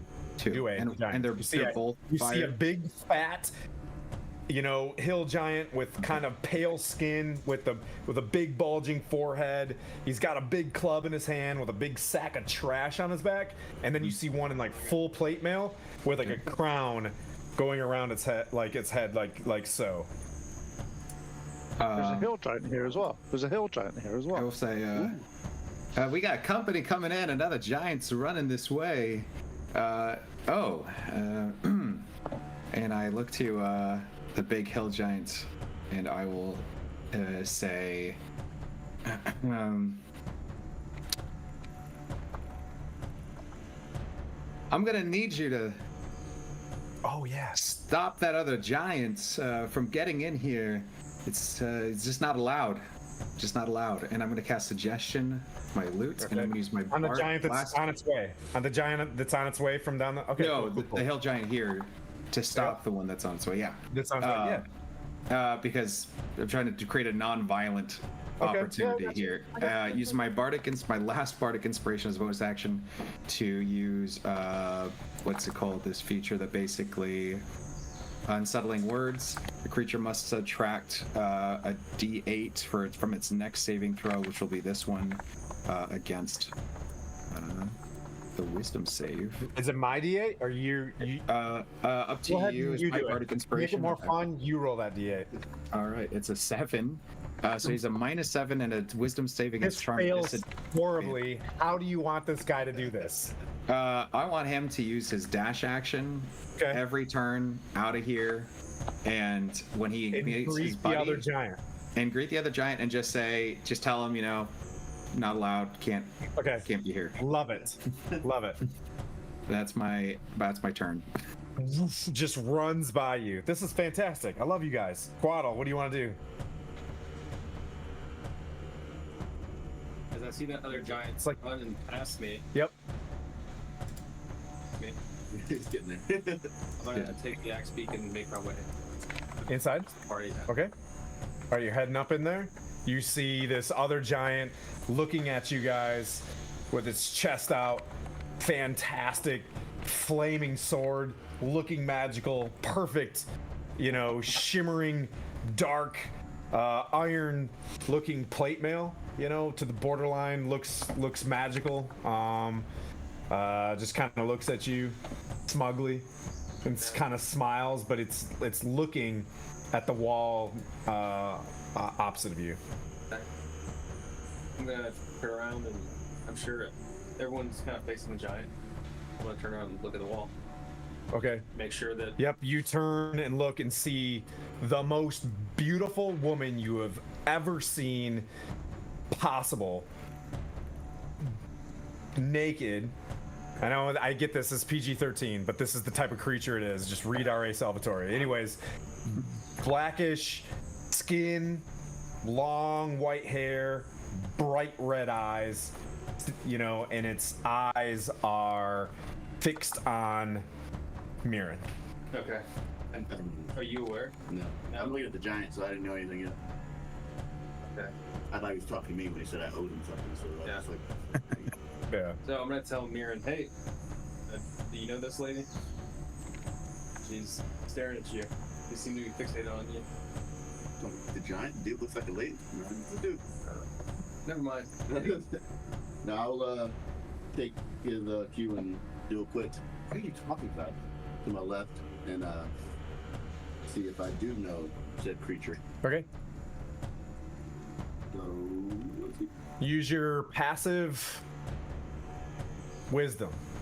Or, right? Am I down the right path for religion? Intelligence. Right? It should be wisdom, right? Wisdom? I don't It should. It should be, but it's not Yeah. for religion. Is you what you We're doing religion. Yep, so we're gonna go passive intelligence? Is that yep. I saw Sonya nod. I'm watching Sonya. Mistakes. So the passive intelligence will be a 14. Oh. Okay.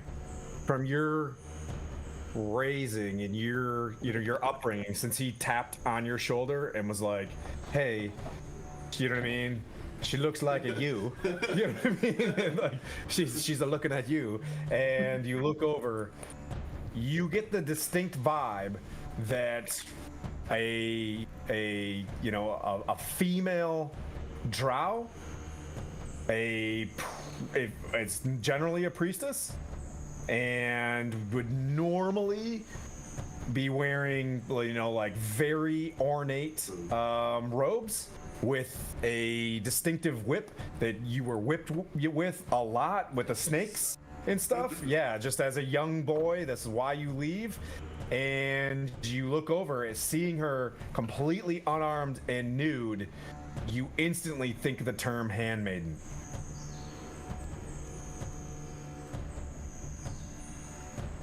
Super tight. Okay, that's your turn. All right, Gwen, you're up. Hello. How are you? Well, let's see. We're close. Do I notice all the things that they're noticing, or would you say I'm You're like outside. facing off in the Yeah, you see like a pause. You see what is a weird pause. You guys were just getting crushed. You run into this place. A hill giant runs out. You can see those two like turn their head.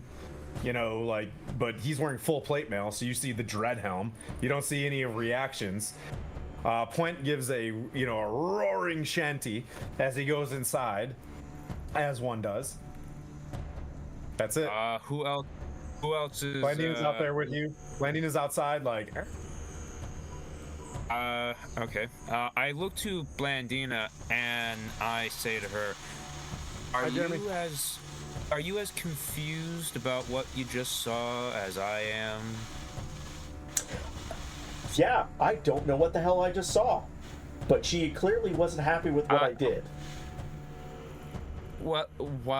Why is that thing running away from what it's trying to do? It's running As you that guys way. see it running away, as it dashes by you, you see another giant in the distance coming at you guys. Like from the outside or from the inside of the citadel? From the outside. Okay. From where Ding Dong was. And you would have heard me yeah, hey, cast the spell and is say that those one words. coming? What do you want to do about that one, Blandina? This one looks pretty just like taller than you've normally seen. Oh. The one running up. Oh shit. What's that? We're almost there.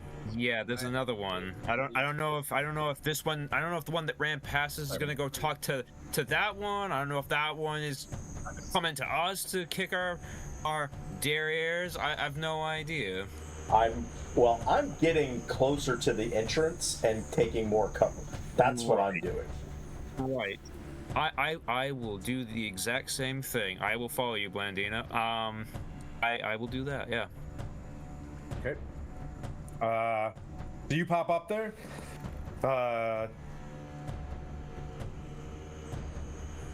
You hear in giant, so I have what I want. I'm the only one that can speak giant. I think so. Anybody else speak giant? I do. You hear that? He hears that? This thing nods and he's like, then I'll continue our deal. Steps inside this portal. Portal closes behind this thing. And you see this creature look at you and just kind of, oh, this got better, and just falls into a puddle of nothingness, and just like the ichor just like falls to the ground and disappears as it looks at you. From behind you, you see these two giants merge. As the hill giant's running forward, you're watching it and you're like, all right, this is gonna be tight. This hill giant's gonna form tackle. Whoop!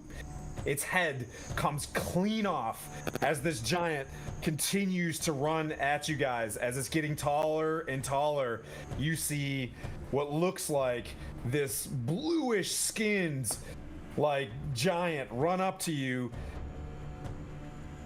pull up a towering frost giant and frost-covered plate mail, his head adorned with a skull of what looks like a white dragon and a jagged great axe dripping from the blood of a hill giant rests on its shoulders. I've been content killing my evil kin, but it's time to seek guidance from the All-Father. We've been looking for you. The name's Harshnag. Yeah, that's good. Dramatic pause. Off we must go Well done, to the Brad. spine of the Script. world. Yeah, off we must go to the spine of world.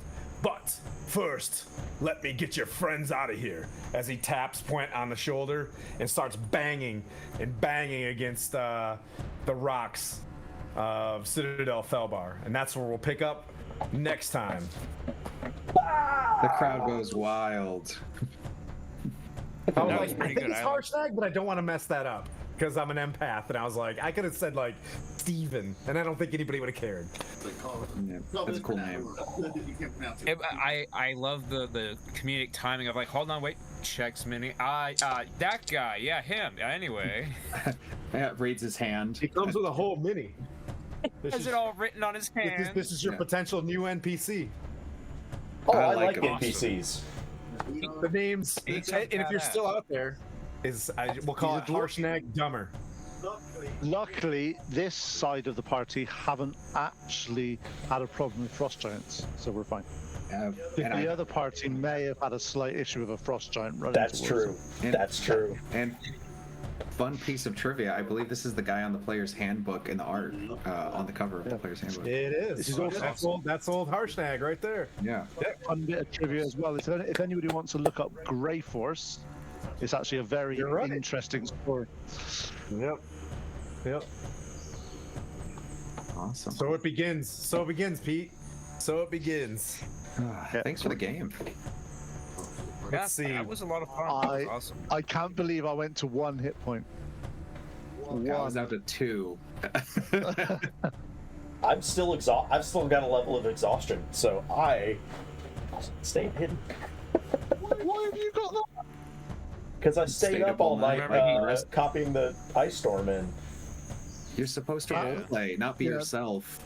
You know, that sounds like a nerd doing something. prepping. That sounds like a DM prepping a campaign. That is something Blandina would do. But You What do see, you I guys don't- think? Good times? It's good. I don't understand that. You see, Blandine. You see, my god just gives me the spells. I don't really have to study them. I don't quite get what you're on about. Your god is staying up all night, is what that means. I had a great time. It was good. Yeah, well done. Especially the Well done, ending. Tim. Yeah, the ending. The ending was really good when the frost giant came in and just was like, think, gone. Hey guys.